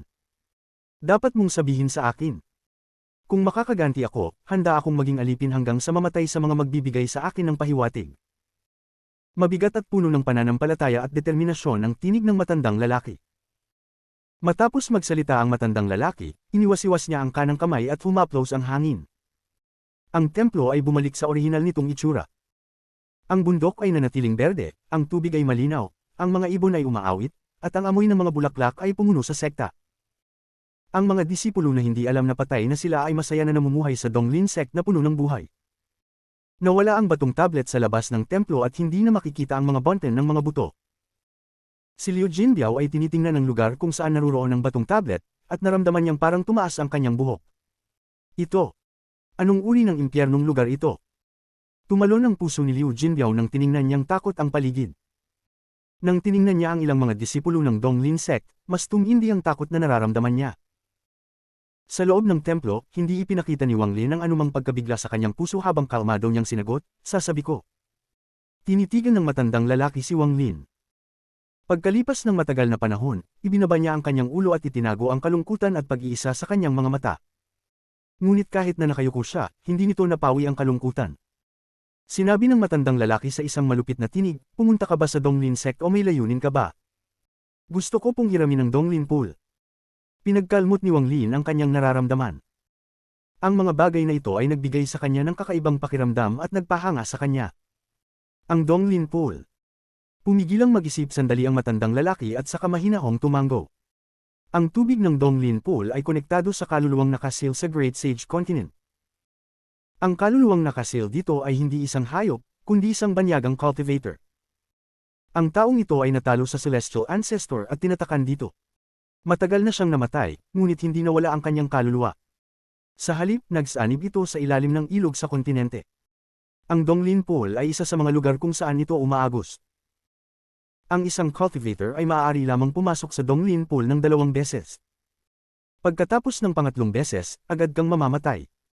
Hindi alam ng marami na ang Donglin sect ay may Donglin Pool. Ang mga nakakalam nito ay magbabayad ng malaking halaga para makapasok dito. Ang mga alingaw sa labas at pati na rin sa loob ng sekta ay nagsasabi na ang Donglin Pool ay makakatulong sa pagbuo ng essence through bodies, ngunit iyon ay hindi totoo. Kung ganoon, matagal nang naging pinakamataas na sekta ang Donglin sect ng Celestial Clan. Hindi rin kami makakamtan ito, at ang Donglin Pool ay matagal nang nakuha ng isang Grand Empyrean.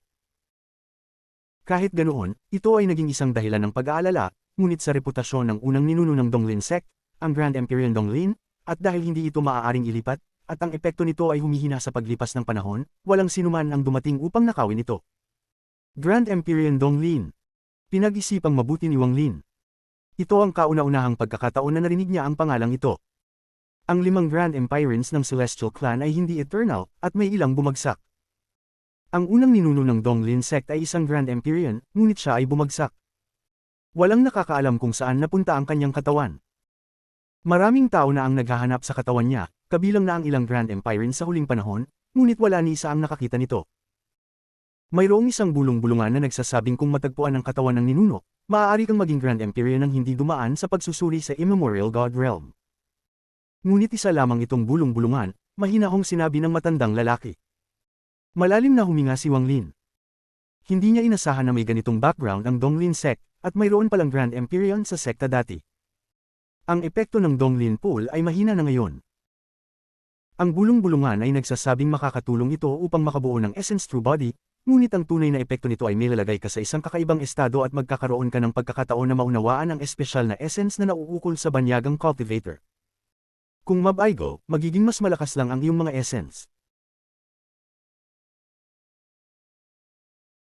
Kabanata 1947 Bulan ng Pagkawasak. Ang Donglin sect sa ilusyon ay maganda sa ilalim ng umaga ng araw. Ang liwanag ng araw ay tumakip sa sekta at nagdulot ng pagpapaliit ng mga anino sa labas ng Donglin Temple. Tahimik na nagsasanay ang mga miyembro ng Donglin sect. Lahat sila ay sumisipsip ng lakas mula sa mundo upang sanayin ang kanilang mga katawan. Ang buong Donglin sect ay parang bula na pinausok ng isang batang mortal. Ito ay kumikinang ng maliwanag sa mundo ngunit marupok din. Parang maaari itong mabasag sa isang simpleng pagdampi ng kamay. Ang mas maganda ang isang bagay, mas ilusyonaryo ito. Sa likod ng bundok ng ilusyon na ito, umaawit ang mga ibon at ang amoy ng mga bulaklak ay lumulutang sa hangin. May mga sigaw mula sa mga maliliit na hayop, at may isang dambuhalang altar na itinayo dito. Ang altar na ito ay parang isang tower. May lawak itong 10,000 talampakan at taas na 1,000 talampakan. Ginawa ito sa asol na bato at naglalabas ng natatanging pakiramdam ng lamig. Sa ibabaw ng altar, may isang plataporma na may lawak na mga 1,000 talampakan, at sa gitna nito ay may isang maliit na pool. Ang pool ay mukhang tuyot ngunit may mababaw na layer ng tubig. Ang mga alon ay umuugong sa tubig habang ang hangin ay dumadaan. May ilang halaman na lumulutang sa ibabaw at gumagalaw kasabay ng mga alon. Nakatayo si Wang Lin sa labas ng pool at tinitingnan ito nang may pagkalito sa kanyang mga mata. Nakatayo si Liu Jinbiao sa likuran ni Wang Lin, at ang kanyang mga mata ay umiikot habang tinitingnan ng paligid, ngunit may takot sa kanyang mga mata. Ang lugar na ito ay hindi katulad ng nakikita ko ngayon. Baka may skeleton sa ilalim ng mga paa ko, ang pool ng tubig na ito ay mukhang malinaw, ngunit baka ito ay maruming tubig na may mga bangkay na lumulutang dito, habang ini-imagine ni Liu Jinbiao, lalong dumami ang takot sa kanyang nararamdaman. Hindi siya natatakot sa mga bangkay, kundi sa hindi alam. Habang natatakot sa hindi alam, hindi niya napansin na ang kalituhan sa mga mata ni Wang Lin ay lalong tumindi. Tinitingnan ni Wang Lin ang pool at nag-isip ng matagal. Bakit ganito? Pumikit si Wang Lin at inisip ang Donglin sect at ang Donglin pool na nakita niya sa kanyang panaginip. Bakit ang Donglin pool na ito ay ganap na iba sa realm ng panaginip na ginawa ng 7-colored Celestial Sovereign? Ang Donglin pool sa alaala ng 7-colored Celestial Sovereign ay narito rin, ngunit wala namang altar at isang malaking pool ito. Pero ang lugar na ito, alin ang totoo at alin ang peke, binuksan ni Wang Lin ang kanyang mga mata at tiningnan ng paligid gamit ang mga matang kayang sirain ang lahat ng ilusyon. Ang kanyang nakita ay malaki ang pagkakaiba sa dati. Nang tiningnan niya ang altar, ito ay matanda at puno ng mga bitik. May mga tuyong spot ng dugo sa paligid. Sa ilalim ng kanyang mga mata, ang lugar na ito ay napapalibutan ng aura ng kamatayan. Nang makita niya ang pool, bahagya itong kumalma. Hindi nagbago ang pool. Bukod sa pool ng tubig, ang lahat ng bagay sa paligid nito ay nagbago. Sa tingin ko, ito ang tunay na Donglin Pool. Nang tiningnan ko ang altar, mukhang matagal na itong nandoon, ngunit kung ganun, bakit ito iba sa alaala ng Seven-Colored Celestial Sovereign? Kung hindi nagbago ang lugar na ito, baka ang nagbago ay ang Seven-Colored Celestial Sovereign. Tahimik na nag-isip si Wang Lin. Nang unang pumasok siya sa Donglin sect sa Immortal Astral Continent at hindi sa panaginip, nagkaroon ng isang layer ng ulap sa kanyang isipan.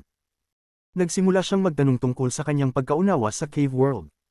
Talaga bang kontrolado ko ang lahat sa loob ng Cave World, ang aura ng All-Seer, ang mga tabletang bato, ang mga maling alaala ng Seven-Colored Celestial Sovereign, anong lihim ang nakatago dito? Ang Donglin sect na ito ay hindi isang ordinaryong lugar. Dumating dito ang Grand Empyrean Donglin at pagkatapos ay bumagsak. Wala man lang ni ang kanyang katawan ay natagpuan. Sino ang nagwasak ng buong Donglin sect, ang All-Seer ba? Ang Seven-Colored Celestial Sovereign ba?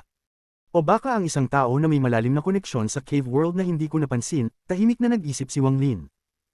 Tinitingnan ni Wang Lin ang Donglin Pool ng matagal bago siya huminga ng malalim at lumakad patungo dito. Sa labas ng pool, tiningnan niya ang ibabaw ng tubig at nakita ang kanyang sariling refleksyon.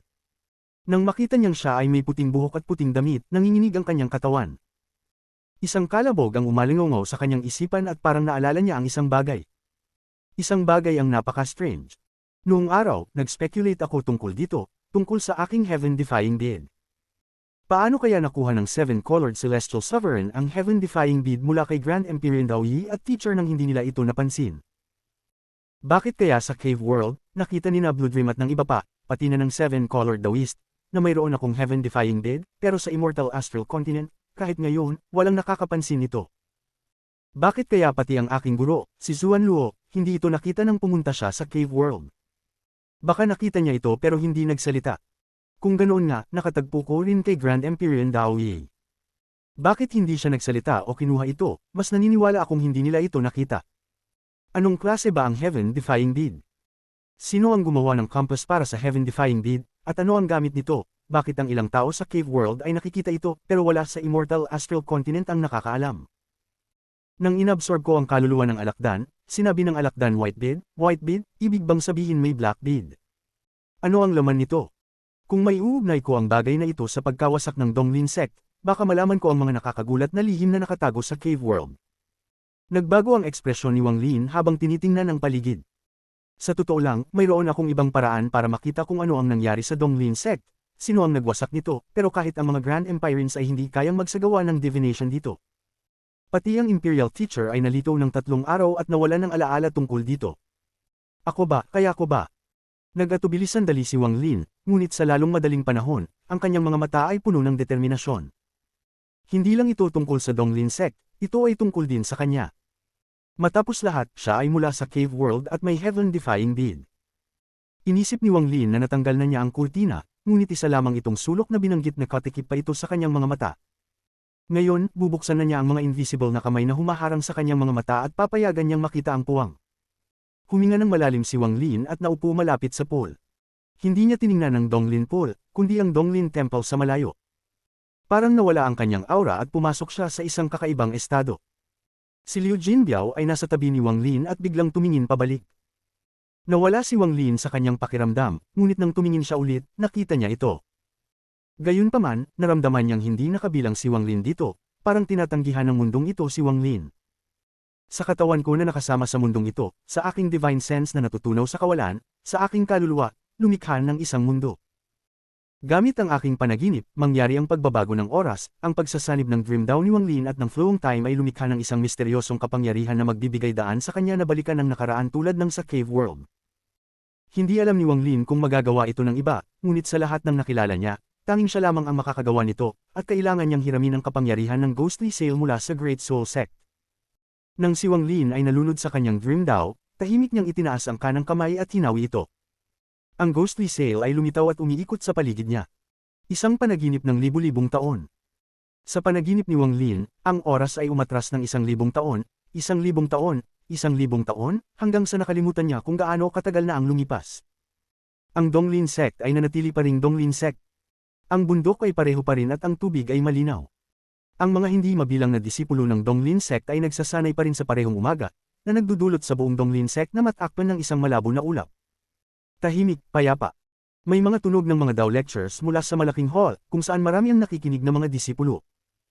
Sa malayo, mga sinag ng liwanag ay dumadaan sa pagitan ng mga bundok at maraming celestial cranes ang lumilipad sa hangin. Sa lupa, may mga maliliit na hayop na nakakulong na naglalabas ng mga masayang sigaw. Isang maganda na babae ang ngumingiti habang pinapakain ng maliliit na hayop ng mga pills. Mas malayo pa, sa hardin ng halamang gamot ng Donglin Sect, ang mga disipulo ay nag-aalaga ng mga halamang gamot ayon sa mga utos ng kanilang guro. May mga disipulo ng Donglin Sect na naglalakad pataas at pababa sa mga batong hagdang-hagdang palasyo. Kapag nagkita, magalang nilang binabati ang mga senior. Sa paanan ng bundok, may mga outer sect disciples na nagtatawanan habang nagdadala ng mga balde ng tubig. Pinapahid nila ang pawis mula sa kanilang mga noo. Ang tahimik na Donglin Sect ay nagbigay kay Wang Lin ng isang pamilyar na pakiramdam. Para itong bulan na nagpapalabas ng isang maliwanag na liwanag. Sa susunod na saglit, dumilim ang langit, ngunit hindi ito nakakuha ng atensyon ng mga disipulo ng Donglin Sect. Ngunit sa susunod na saglit, ang mga disipulong nagdadala ng mga balde ng tubig ay nanginig at bumagsak sa lupa. Ang mga kasamahan nilang sect na nagbabatian ay biglang nagbigay ng malupit na sigaw at pagkatapos ay naging mga patay na katawan at bangkay, sa langit, sa hardin ng halamang gamot, sa mga maliliit na hayop, at sa mga Dao lectures, umalangaw ang mga sigaw ng kalungkutan. Ang buong Donglin Sect ay parang bula, ngunit sa sandaling ito, parang may isang kamay na humawak sa bula, kaya't pumutok ito, at nang pumutok ang bula, ang lahat ng buhay sa loob nito ay namatay. Habang namamatay ang mga tao ng Donglin Sect, isang malabong anino ang lumitaw sa langit, sa ilalim ng araw. Ang anino ay may araw sa likuran nito, kaya't mahirap makita ng malinaw. Itinaas ni Wang Lin ang kanyang ulo sa panaginip upang makita ang hitsura ng anino. Ngunit tanging kalabuan lamang ang nakita niya at pagkatapos ay ang matinding sakit ay dumaan sa kanyang ulo. Ang sakit na ito ay isang bagay na hindi pa niya naranasan at mas matindi pa kaysa sa lahat ng naranasan niya. Kabanata 1948 Donglin Pool. Biglang binuksan ni Wang Lin ang kanyang mga mata. Puno ng dugo ang kanyang mga mata, ang kanyang mga damit ay nababalot ng pawis at ang kanyang mukha ay mapatla, na parang nawalan siya ng lakas. Isang pakiramdam ng panghihina ang kumalat sa kanyang katawan. Guro. Mabilis na lumapit si Liu Jinbiao. Ang mga mata nito ay puno ng pagkabigla at takot. Gaano katagal ako nakapikit? Magaspang ang hininga ni Wang Lin, na para bang pati ang paghinga ay mahirap. Para siyang isang mortal, at pagkatapos ng matagal na oras, itinataas niya ang kanyang kamay bilang senyales na siya ay okay na. Nag-atubili si Liu Jinbiao ng sandali at sinabi ang katotohanan. Guro, isinara mo lang ang iyong mga mata at parang tumigil ka sa pag-iral. Pumihit ako upang tingnan ka, at pagkatapos ay nagising ka. Isang sandali lang. Nagulat si Wang Lin. Marami na siyang beses na ginamit ang Dream Dao, at palagi siyang nalulubog sa matagal na oras, hindi lang isang sandali. Tiningnan niya si Liu Jinbiao at tahimik na nag-isip. Ang malabong na imahe mula sa Dream Dao ay lumitaw sa kanyang isipan. Hindi niya makita ang hitsura ng ibang tao, tanging ang outline lamang. Mahina niyang naaalala na may isang tao na lumabas. Ngunit nang isipin ito ng mabuti, malabo, parang hindi niya tama ang pag-alala. Pakiramdam niya ay may nagbago sa kanyang alaala. Ang kanyang isipan ay nanginginig. Kung totoo ang nakita ko sa Dream Dao, sino siya? Naisip ni Wang Lin tungkol sa sakit at kawalan ng lakas na naramdaman pagkatapos magising. Hindi pa siya nakaranas ng ganong pakiramdam dati. Naramdaman niya ang ilusyon ng kamatayan, at kahit ang free life spell ay hindi nakatulong. Kung siya ay namatay, talagang mamamatay siya. Pagkalipas ng matagal na oras, dahan-daang nakabawi si Wang Lin. Nakatayo siya, tinitingnan ng Donglin Sect, at ang kanyang mga mata ay dahan-daang kumikislap. Isang araw, malalaman ko kung anong lihim ang nakatago sa loob. Kumislap ang mga mata ni Wang Lin at pumasok siya sa Donglin Pool. Nang umupo siya sa loob ng pool, ang tubig ay umabot hanggang sa kanyang bewang. Isang alon ng lamig ang pumasok sa katawan ni Wang Lin. Sa loob ng pool, huminga si Wang Lin ng malalim at hindi na iniisip ang mga lihim ng Donglin Sect. Sinimulan niyang isagawa ang kanyang pagsasanay at tila nakipag-isa siya sa pool. Naranasan na niya ang ganitong pakiramdam dati. Gayunpaman, ngayon na siya ay talagang nakisama, biglang pumasok si Wang Lin sa isang kakaibang estado. Ang kakaibang estado na ito ay kahawig ng estado na naramdaman niya nang lumikha siya ng Sundered Night. Ngunit ngayon, pumasok siya rito sa pamamagitan ng lakas ng pool. Sa estado na ito, si Wang Lin ay nababalot ng kalituhan. Para bang matagal na ang lumipas, o baka isang sandali lamang. Binuksan ni Wang Lin ang kanyang mga mata at may halong kalituhan sa mga ito. Bumangon siya sandali at tiningnan ang pool sa ibaba niya. Nawalan ito ng 30% ng tubig. Bago magtanong si Wang Lin, sinabi ni Liu Jinbiao, "Guro, 3 hininga ang lumipas, mula nang isara mo ang iyong mga mata hanggang magising ka." Tumango si Wang Lin. Bigo. Nanatili ako sa estado na iyon ng 3 hininga, ngunit walang nangyari. Nagkunot ang noo ni Wang Lin. Bahagya niyang naramdaman na ang maraming esensya sa kanyang katawan ay nakakuha ng kaunting lakas, ngunit hindi gaanong marami. Sabi ng ninuno ng Donglin sect na ang Donglin Pool ay may kinalaman sa banyagang mago na nasil dito. May pagkakataon na maunawaan ang espesyal na asensya ng banyagang mago. Hindi ko man lang nakita kung ano ang kanyang asensya at nabigo ako sa unang pagsubok. Sabi ng ninuno ng Donglin sect na 2 pagkakataon lang ang mayroon upang pumasok sa Donglin Pool at mamamatay sa pangatlong pagkakataon. Bakit mamamatay? Kung matutuklasan ko iyon, baka makapagsubok pa ako ng ilang beses. Nag-isip si Wang Lin habang nakaupo sa loob ng pool at muling isinara ang mga mata. Sa sandaling isinara niya ang mga mata, pumasok siya sa kakaibang estado muli. Ngayong pagkakataon, parang pumasok si Wang Lin sa isang estado ng kalituhan. Ang lahat ay naging malabo at pati ang kanyang isipan ay naging malabo. Bahagya niyang naramdaman ng isang kakaibang lakas na pumasok sa kanyang katawan. Ngunit naramdaman niya lamang ito at wala siyang pagkakataon na mahawakan ito. Pagkatapos ng hindi tiyak na tagal, biglang nakita ni Wang Lin ang isang sinag ng liwanag sa kanyang kaliwang mata. Mahina ang liwanag na ito kung hindi titingnan ng mabuti, imposibleng makita. Agad na nahatak ang pansin ni Wang Lin sa liwanag, ngunit nakita niya lang ito sa kanyang kaliwang mata. Ang kanyang kanang mata ay malabo pa rin at wala siyang makitang anuman dito. Ang kakaibang pagbabago na ito ay nagdulot ng panginginig sa puso ni Wang Lin, ngunit nanatili siyang nakatutok sa liwanag sa kanyang kaliwang mata. Gayunpaman, malayo pa ang liwanag. Bago niya ito ganap na matutukan, nagising siya mula sa estado. Pagkabukas ng kanyang mga mata, ang mga salita ni Liu Jinbiao ay pumasok sa kanyang mga tainga. Guro, ngayon ay 5 hininga na ang lumipas. Tumingin si Wang Lin sa kalangitan sa malayo at nag-isip ng matagal. Ang liwanag na nakita niya sa kanyang kaliwang mata ay nananatili pa sa kanyang isipan. Ang aking kaliwang mata ay nakakakita, ngunit ang aking kanang mata ay hindi. Ang Donglin Pool ay mas mahirap kaysa sa inisip ko. Tiningnan ni Wang Lin ang pool. Ngayon ay may mas mababa pang 30% ng tubig na natira. Nais ko sanang malaman kung magpapakita pa ang tubig na ito kapag naubos na. Bukod dito, sinubukan kong mag-comprehend ng 2 beses at nabigo ang 2 beses. Sa pangatlong pagsubok, anong klaseng panganib ang naghihintay? Nag-isip si Wang Lin at pagkatapos ay ipinagpag ang kanyang kanang kamay. Ang Golden Exalt si Dragon ay lumabas at umikot sa paligid niya. Mas lumiit ito. Lumitaw ang Golden Exalt si Dragon at agad na tinitigan si Liu Jinbiao ng may puot. Nagbigay ito ng isang mababang ungol at nagpakita ng mayabang na itsura. Nagulat si Liu Jinbiao. Tinitingnan ng si Dragon, huminga siya ng malalim. Ngunit ang mga mata niya ay kumilos at ngumiti siya. Hindi tiyak kung anong ideya ang pumasok sa kanyang isipan. Hindi binigyan ni Wang Lin ng pansin ang mga ito. Nagpadala siya ng mensahe sa si Dragon na agad siyang hilahin palabas kung may mangyaring masama. Muling isinara ni Wang Lin ang mga mata at muling lumubog sa kakaibang estado para sa ikatlong pagkakataon. Nang pumasok si Wang Lin sa kakaibang estado at pumasok ang kakaibang lakas mula sa tubig sa kanyang katawan, isang puwersa ng pagtanggi ang nagtipon. Ito ay naging isang malakas na sigaw na umalingaw sa kanyang isipan. Ang sigaw na ito ay napakalakas at naglalaman ng pakiramdam ng pagkabaliw at ayaw. Lian Yunjo, ikaw ay ka-despicable. Ang boses na ito ay umalingaw sa isipan ni Wang Lin.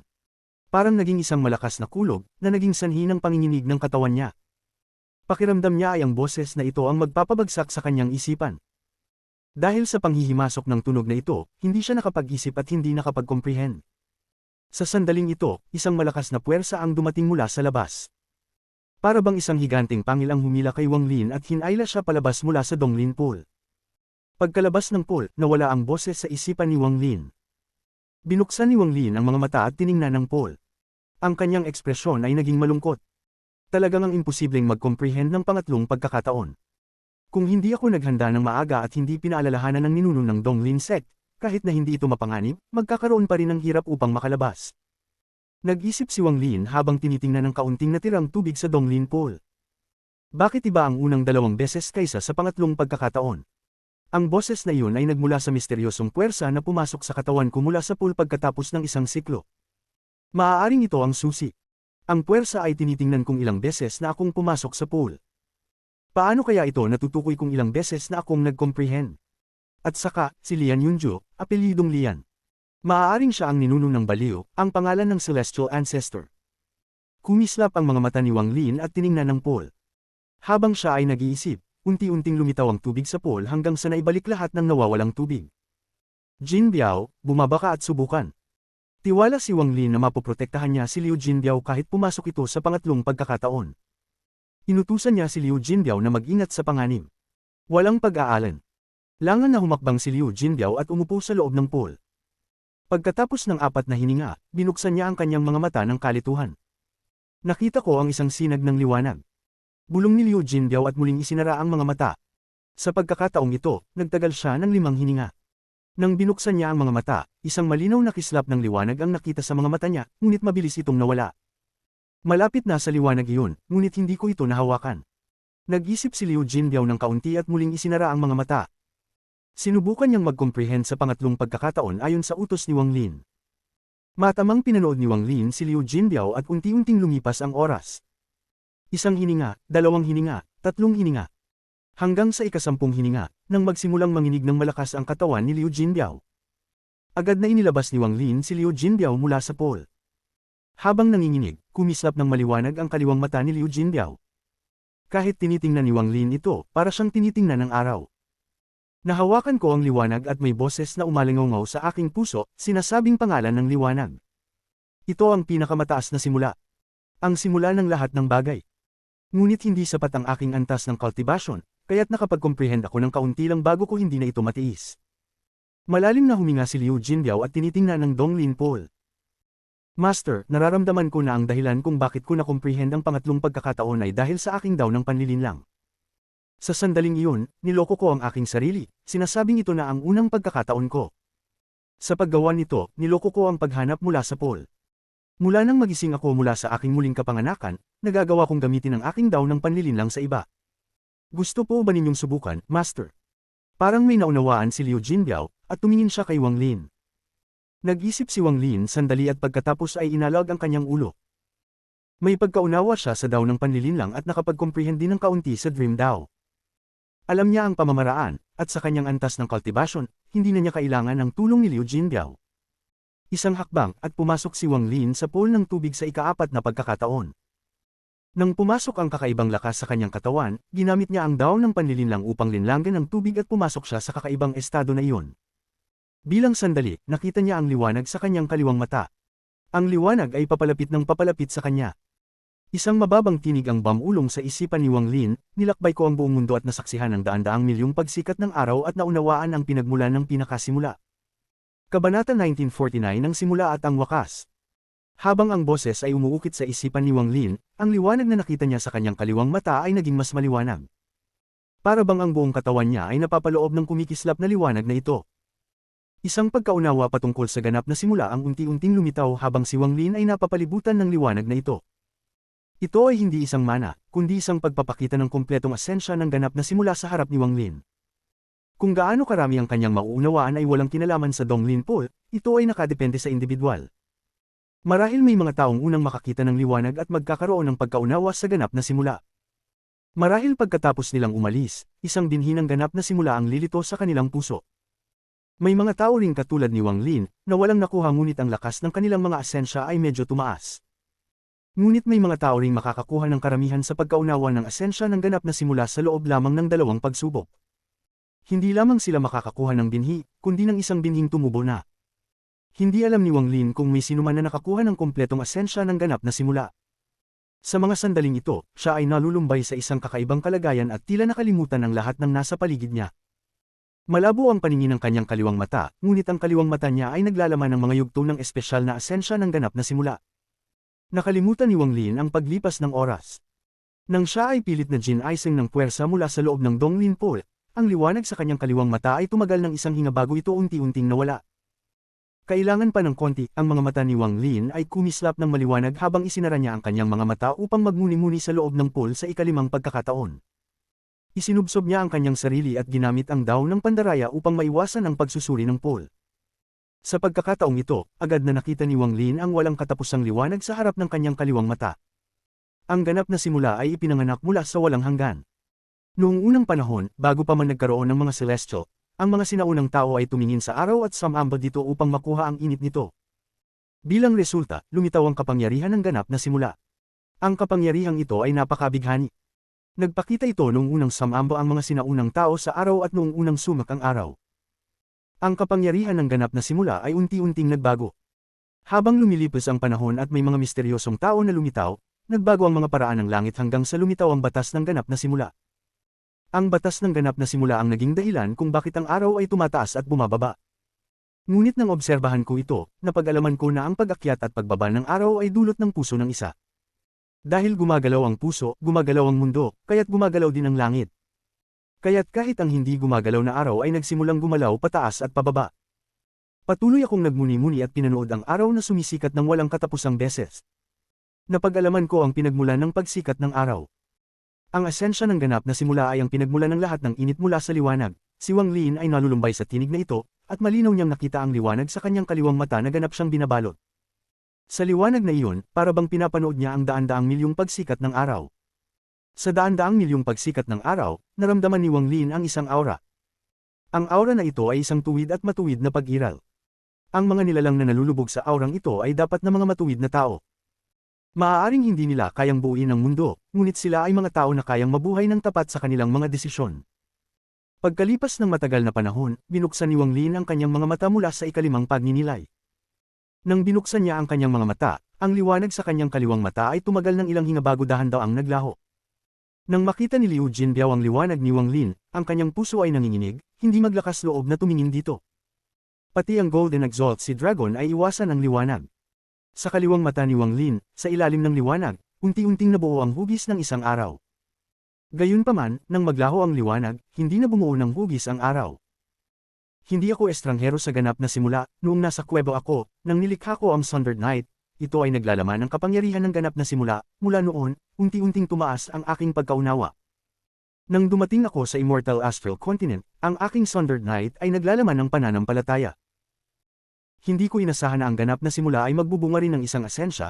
Ang asensya ay isang bagay na nauunawaan mo ng malalim na makikita mo ito at magagamit ito gamit ang isang galaw ng kamay, bulong ni Wang Lin habang muling pumasok sa Donglin Pool sa ikalimang pagkakataon. Lumipas ang oras. Si Wang Lin ay muling pumasok sa Donglin Pool. Habang tumatagal ang oras, tumagal din ang bawat pagkakataon ng kanyang pagninilay. Sa ikalawang araw, bago magbukang liwayway, habang madilim pa ang kalangitan, binuksan ni Wang Lin ang kanyang mga mata sa loob ng Donglin Pool. Ang kanyang kaliwang mata ay naglabas ng walang katapusang liwanag at isang araw ang lumitaw dito. Ang kalangitan ay orihinal na madilim at hindi pa sumisikat ang araw. Kailangan pa nitong maghintay ng ilang oras. Gayunpaman, nang binuksan ni Wang Lin ang kanyang mga mata, ang liwanag mula sa kanyang kaliwang mata ay kumikislap. Para bang pinalitan ni Wang Lin ang araw at pinaaga ang pagliwanag ng mundo kalahating oras bago magbukang liwayway. Ang pagninilay sa asensya ng ganap na simula ay nangangahulugang kontrolin mo ang pagsikat ng araw at baliktarin ang gabi at araw. Ang aking Sundered Night ay isang spell lamang dati, ngunit ngayon, pagkatapos maunawaan ang ganap na simula, maaari na itong palitan ng ritual. Bulong ni Wang Lin habang ang liwanag mula sa kanyang kaliwang mata ay bumalat sa kanyang buong katawan. Si Liu Jinbiao at ang si Dragon ay parehong umatras at hindi maglakas loob na lumapit. Si Wang Lin ay napapalibutan ng liwanag na kasing liwanag ng pagsikat ng araw habang siya ay lumilipad pataas sa kalangitan. Habang siya ay lumilipad, ang kadiliman sa kalangitan ay unti-unting nawala, parang umaatras. Ang kadiliman sa ibabaw ng mundo ay tila natutunaw sa ilalim ng pagsikat ng araw na nilikha ni Wang Lin, na ipinapakita ang mundo sa ibaba. Nang ang sikat ng araw mula kay Wang Lin ay humaplo sa Donglin Temple at binabalot ito ng liwanag, ang ninuno ng Donglin sect na nakaupo sa loob ay binuksan ang kanyang mga mata. Tumingin siya sa liwanag sa labas ng templo at tahimik na nag-isip. Hindi ko rin alam kung ang liwanag na nagpalayo ng dilim ay ang tunay na araw o isang spell, siya ay nakakaunawa na. Habang si Wang Lin ay umangat sa ere, ang mundo ay lumiwanag at ang lahat ng dilim ay nawala. Ang prosesong ito ay tumagal ng isang insenso ng oras, at pagkatapos ay unti-unting sumak ang tunay na araw sa malayo. Sa puntong iyon, may dalawang araw sa kalangitan. Tumingin si Wang Lin at tinignan ang sumisikat na araw sa likuran niya, at ang kanyang mga mata ay kumislap ng maliwanag. Pinanood niyang tumaas ang araw ng mataas sa kalangitan bago niya isinara ang kanyang mga mata. Ito ba ang asensya ng ganap na simula? Naiintindihan ko na. Ang liwanag sa paligid ni Wang Lin ay naglaho at isinara niya ang kanyang mga mata. Tumayo siya sa kalangitan ng isang buong araw. Tanging pagkatapos ng paglubog ng araw at ang mundo ay unti-unting niyurakan ng dilim ng gabi, saka unti-unting lumubog si Wang Lin pabalik sa pole. Kung ang ganap na simula ay ang pagsikat ng araw, tiyak na mayroon pang isang espesyal na asensya na kumokontrol sa paglubog ng araw, ang mga mata ni Wang Lin ay kumislap at muling pumasok siya sa Donglin Pole. Sa pagkakataong ito, nang ginamit niya ang Donglin Pole, kumikislap ang kanyang kaliwang mata, ngunit ang paningin ng kanyang kanang mata ay nanatiling malabo. Wala siyang makita. Kung ang nakikita ko sa kaliwang mata ko ay ang liwanag ng pagsikat ng araw, tiyak na ang kanang mata ko ay makakakita ng dilim ng paglubog ng araw. Hindi nagtagal, nagising si Wang Lin, ngunit hindi siya sumuko at paulit-ulit na sinubukan. Hanggang sa lumalim ang gabi at ang buong mundo ay naging tahimik, isinara ni Wang Lin ang kanyang mga mata at muling pumasok sa Donglin Pole. Ang paningin sa kanyang kanang mata ay hindi na malabo kundi unti-unting naging madilim, ang dilim na ito ay bumuo ng matalim na contradiction sa kaliwang mata niya. Sa kontradiksyong ito, ang isipan ni Wang Lin ay parang nahati sa dalawa. Ang isa ay kumakatawan sa liwanag ng pagsikat ng araw at ang isa naman ay kumakatawan sa dilim ng paglubog ng araw. Naglakbay ako sa walang hanggan at nakita ko ang dilim ng paglubog ng araw. Pagkatapos ng ganap na simula ay darating ang ganap na wakas, ang esensya ng ganap na wakas ay kumakatawan sa lahat ng dilim. Ang mababang tinig ay muling umuukit sa isipan ni Wang Lin at patuloy na umalangaw. Lumipas ang oras. Si Wang Lin ay nanatili sa Donglin Pole ng 3 buwan. Sa loob ng 3 buwang ito, tuwing sumisikat ang araw, siya ay umaangat sa kalangitan at nagiging araw na nag-aalis ng dilim. Kapag ang araw ay lumubog, tahimik siyang nauupo sa pole at pinapanood ang gabing nilalamon ng liwanag. 3 buwan ng oras, daan-daang pagsikat at paglubog ng araw. Dahil sa kakaibang sensasyon mula sa Donglin Pole, unti-unting nakuha ni Wang Lin ang isang malalim na pagkaunawa sa asensya ng ganap na wakas. Gayunpaman, hindi tulad ng ganap na simula, ang 3 buwan ay hindi sapat upang makuha ang asensya ng ganap na wakas. Dahil dito, nakuha niya ang paunang pagmaster sa asensya ng ganap na simula, at ang kanyang pagkaunawa ay naging mas malalim pagkatapos ng 3 buwan. Ngunit siya ay patuloy na nararamdaman at hinahawakan ang asensya ng ganap na wakas. Hindi nagmamadali si Wang Lin na umalis. Nagdesisyon siyang manatili dito at obserbahan ang mga pagbabago ng araw at gabi. Minsan, papasok siya sa Donglin Pole upang magmuni. Ganito, lumipas ang 8 taon sa isang kisap mata. Sa loob ng 8 taon, walang bagong bisita ang dumating sa Donglin Sect, at hindi pinakialaman ng ninuno ng Donglin Sect si Wang Lin. Nakatagpo si Wang Lin ng kapayapaan sa loob ng 8 taon. Sa mga 8 taon, ginamit ni Liu Jinbiao ang isang hindi kilalang pamamaraan at naging maayos ang relasyon nila ng Golden Exalt Sea Dragon. Pati pinayagan siyang sumakay sa likod nito at makita ang mundo. Pagkatapos ng 8 taon, 5 taon pa ang lumipas.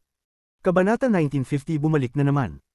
Para sa mga nagtatangkang magtaglay ng kapangyarihan, ang 13 taon ay parang isang kisap mata lamang. Sa nakalipas na 13 taon, inaaral ni Wang Lin ang essence ng Absolute Beginning, kaya't nagkaroon siya ng isang espesyal na essence. Tungkol naman sa essence ng Absolute End, pagkatapos ng 13 taon at pagsaksi sa dilim na unti-unting nilalamon ng liwanag ng higit sa 4,000 beses, hindi pa rin ito ganap na na-master ni Wang Lin, ngunit nakakuha siya ng kaunting pangunawa sa tulong ng Donglin Pole. Sa loob ng 13 taon ng pagmumuni-muni, hindi na muling lumabas ang mababang tinig na iyon. Si Wang Lin ay nakaupo sa labas, sa altar ng Donglin Pole. Ang kanyang antas ng pagninuno ay nanatiling pareho sa nakaraang 13 taon, ngunit sa hindi malamang dahilan, habang pinagmamasdan ng pagsikat at paglubog ng araw, ang kanyang buhok ay unti-unting humahaba. Matapos ang mahabang panahon, binuksan niya ang kanyang mga mata. Ang kanyang kaliwang mata ay naglalaman ng isang sumisikat na araw, samantalang ang kanyang kanang mata ay puno ng dilim. Ang dalawang kakaibang mata na ito ay nagbigay kay Wang Lin ng isang kakaibang hitsura. Ang essence ng Absolute Beginning ay maaaring magsanib sa Slaughter at Restriction Essences upang maging ika-4 na essence sa loob ng Thunder Essence True Body. Tungkol naman sa Absolute and Essence. Hindi ko pa ito ganap na nauunawaan at may kaunting pagkumpleto lang, ngunit maaari ko pa rin itong pagsamahin. Maaaring magkaroon ng breakthrough sa aking cultivation dahil magkakaroon ng 5 essences ang aking Thunder Essence True Body. Malamig ang ekspresyon ni Wang Lin. Ang dahilan ng kanyang pagpunta sa Donglin Sect ay upang maghanap ng pagkakataon para makapag-breakthrough sa kanyang cultivation level. Kapag nahanap na niya ang pagkakataong iyon at tumaas ang kanyang cultivation level, maaari na siyang pumunta sa Empyrean Trial upang tapusin ang kanyang paghahanda na makarating sa imperial na kabisera. Habang nakaupo si Wang Lin, isang anino ang lumitaw sa kanyang katawan. Damaloy ang kidlat at ang kanyang Thunder Essence True Body ay lumabas at naupo sa tapat niya. May malamig na ekspresyon ng Thunder Essence True Body at napapalibutan ng kidlat. Nang tiningnan ni Wang Lin ang Essence True Body na ito, hindi niya maiwasang maramdaman ang isang pakiramdam ng pagkawasak sa kanyang puso. Ang Slaughter Thunder sa loob ng Thunder Essence True Body na ito ay naglalaman ng isang hindi maipaliwanag na puwersa ng pagkawasak na hindi ko pamilyar. Tiningnan ni Wang Lin ang kanyang Thunder Essence True Body. Nakasuot ito ng parehong puting kasuotan tulad niya. Matapos mag-isip saglit, itinaas ni Wang Lin ang kanyang kanang kamay at nagwaving sa Thunder Essence True Body. Dahil naglalaman ka ng Slaughter Essence at ang kidlat mo ay puno ng pagkawasak, dapat ay isuot mo ang aking itim na kasuotan mula sa aking unang mga araw. Maging incarnate ng dilim at gawing mas madali ang pag-unawa sa misteryosong Absolute and Essence. Sa isang galaw ng kanyang kamay, naging itim ang kasuotan ng Thunder Essence True Body na parabang nilamon ng dilim ang lahat ng liwanag. Nang ganap na maging itim ang kasuotan ng Thunder Essence True Body, tila naging mas matindi ang puwersang pagkawasak sa loob nito. Habang tahimik na tinitingnan ni Wang Lin ang kanyang Thunder Essence True Body, ang Absolute Beginning sa kanyang kaliwang mata ay tahimik na lumipad palabas mula sa pagitan niya at ng Essence True Body. Matapos ang ilang sandali, pumasok ito sa kanyang Thunder Essence True Body. Nang magyanig ang Thunder Essence True Body at kumislap ang matinding liwanag mula sa kanyang katawan. Ang liwanag na iyon ay tila nag-trigger ng isang puwersa ng pagtanggi mula sa pagkawasak sa loob ng Thunder Essence True Body. Tiningnan ni Wang Lin ito ng sandali ngunit hindi ito pinansin. Ang kanyang kanang mata ay biglang naging madilim na parang tinta at ang dilim ay nagtipon sa kanyang kanang kamay, nabuo ang isang outline ng araw. Ngunit, ito ay isang itim na araw. Isang galaw ng kanyang kamay, lumipad ang itim na araw patungo sa kanyang Thunder Essence True Body at nagsimulang magsanib dito. Ngunit, sa eksaktong sandaling nagsanib ang itim na araw sa Thunder Essence True Body, biglang kumalat ang Divine Sense ni Wang Lin. Nagbigay ito ng malakas na presyon sa Thunder Essence True Body upang magsanib ito ayon sa kanyang kagustuhan. Bagamat ang dilim na araw ay hindi gaanong may essence, marahil ito ay agad na naabsorb ng Slaughter Thunder dahil ito ay kahalintulad ng pagkawasak. Nagbago ang Slaughter Thunder. Ang Slaughter Thunder ay isang nilalang na kayang sirain ang mundo at punitin ang kalawakan. Matapos mag-integrate sa Absolute and Essence, isang destructive aura ang kumalat mula sa Thunder Essence True Body. At kahit ang Divine Sense ni Wang Lin ay naramdaman na parang hindi na niya kayang pigilan ito. Puwersahin ang lahat ng buhay at sirain ang isang mundo. Punitin ang liwanag upang ang gabi ay sumikop sa mundo at gawing mga guho ang lahat. Ito ang buong lakas ng Thunder Essence True Body na ginawa ni Wang Lin. Ngunit, ang puwersang ito ay nahulog sa loob ng Essence True Body dahil sa Restriction Essence, na parabang isang selyo. Kapag nakawala ang puwersang ito, magdudulot ito ng isang nakakatakot na kalamidad. Ang Thunder Essence True Body ay halos nasa balanse sa Restriction Essence na nagsisil sa katawan. Ngunit ngayon na nadagdag ang Absolute and Essence, ang nabasag na balanse ay tuluyang bumagsak. Gayunpaman, hindi inaasahan ni Wang Lin ang lahat ng ito. Nang hindi na kayang pigilan ng Restriction Essence ang pagkawasak at nag-collapse, ang liwanag mula sa Absolute Beginning Essence ay nagsanib sa Restriction Essence. Isang bagong selyo ang nabuo upang bumuo ng balanse laban sa pagkawasak muli. Sa ilalim ng patuloy na silang at pagtutol, ang Thunder Essence True Body ni Wang Lin ay parang isang apoy na handang sumabog. Parang isang mortal na hawak ang apoy sa kanyang kamay. Dahil dito, ang pagsasama ng pagkawasak at selyo, dilim at liwanag ay nagbigay ng isang matinding balanse sa Thunder Essence True Body.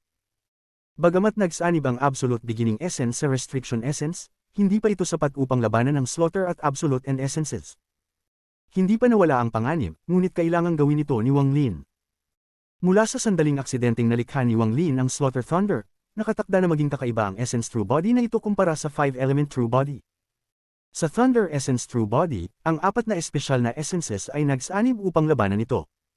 Nang magtagumpay silang magsanib sa isa, binuksan ng Essence True Body ang mga mata nito. Ang kaliwang mata ay liwanag at ang kanang mata ay dilim. Lumakad ito patungo kay Wang Lin at nag-overlap sa kanya na parang isang transparent na nilalang. Pagkatapos, naupo ito at nagsanib kay Wang Lin. Sa sandaling iyon, biglang tumaas ang cultivation level ni Wang Lin mula sa early stage Void Tribulan. Nang tumaas ang kanyang cultivation level, nagbago ang kulay ng mundo at ang mga ulap sa itaas niya ay nagsimulang maghiwalay. Ang langit sa ibabaw ng Donglin Sect ay minsang madilim, minsan naman ay maliwanag. Pinalitan palit ito ng liwanag at dilim hanggang sa isang malakas na tunog mula sa katawan ni Wang Lin. Isang malakas na hangin ang dumaan at ang kanyang buhok at kasuotan ay kumilos. Nakapag-breakthrough siya sa mid-stage ng Void Tribulan. Biglang tumayo si Wang Lin at ang mga pagbabago sa mundo ay naglaho ng walang bakas. Ang lahat ay bumalik sa normal, walang hangin, walang gumagalaw, at tahimik. Nakatayo siya roon, at pagkatapos ng matagal na sandali, kumilos siya. Ang Golden Exalted Dragon na mas humanga pa kay Wang Lin ay lumipad papunta sa kanya, kaya't tinapakan ni Wang Lin ang ulo nito. Si Liu Jinbiao ay nilunok ang kanyang laway at tiningnan din si Wang Lin ng may pagkamangha. Ang paghanga niyang ito ay kapareho ng naramdaman niya noong nasa cave world pa sila, at hindi nagbago ito dito sa Immortal Astral Continent. Agad niyang pinuntahan ang likod ng Sea Dragon at tapat na tumayo kay Wang Lin. Ang kanyang cultivation ay halos bumangon muli sa nakaraang 13 taon dahil sa kanyang mga alaala at sa pagpapasaya sa Sea Dragon upang matulungan siya. Ang Sea Dragon ay tumaas sa ere habang si Wang Lin ay nakatayo sa ulo nito. Tiningnan niya ang Donglin Sect at ang Donglin Pool sa ibaba. Pagkatapos ng ilang sandali, ipinihit niya ang mga kamay at yumuko sa Donglin Pool. Bagamat patay na si Senior, ang biyaya na ibinigay sa akin ng Senior ay hindi ko malilimutan. Ang kanyang mata ay napako sa Donglin Temple, at sa isang iglap, nakita niya ang matandang nag-iisa at malungkot. Isang buntong hininga ang pinakawalan ni Wang Lin at ang Sea Dragon ay lumipad patungo sa malayo ayon sa utos ni Wang Lin. Sa likod ni Wang Lin, isang buntong hininga na naglalaman ng hindi mabilang na taon ng kalungkutan at lungkot, pati na rin ang mas malakas na pagpapakita ng pagtitiyaga, ang umuukit. Ang kalungkutan ay lumikha ng isang panaginip mula sa kanyang mga alaala upang makasama siya. Dahil sa lungkot, nanatili siya sa patay na sect habang inaalala ang kanyang mga alaala at tahimik na nagbabantay. Dahil sa pagtitiyaga, kahit na dumaan ang mga libu-libong taon, ang matinding pagkamuhi at galit ay naimbed sa kanya tulad ng mga salitang nakaukit sa bato. Umalis si Wang Lin. Ngunit hindi siya umalis sa Great Sage Continent, umupo lang siya sa tuktok ng isang bundok. Sa pamamagitan ng Golden Exalt si Dragon bilang bantay, naglatag siya ng mga limitasyon sa paligid niya. Nang sumikat ang araw sa silangan, ipinihit niya ang mga mata at isinara ang mga ito. Susubukan kong ang Empyrean Trial. Noong araw na iyon, nakapagtawid ako sa ika-4 na palasyo. Hindi ko alam kung gaano karaming palasyo ang malalampasan ko ngayon, pinaikit ni Wang Lin ang kanyang mga mata at pinatahimik ang malalakas na alon mula sa kanyang tumaas na cultivation level. Pagkatapos ng 3 buwan, naging pamilyar siya sa kasalukuyang antas ng kanyang cultivation. Itinaas niya ang kanyang kanang kamay at nagwaving, nagpapakita ng spells. Sa early stage ng Void Tribulan, dahil sa limitasyon ng aking cultivation level, maaari ko lang pagsamahin ang 13 spells.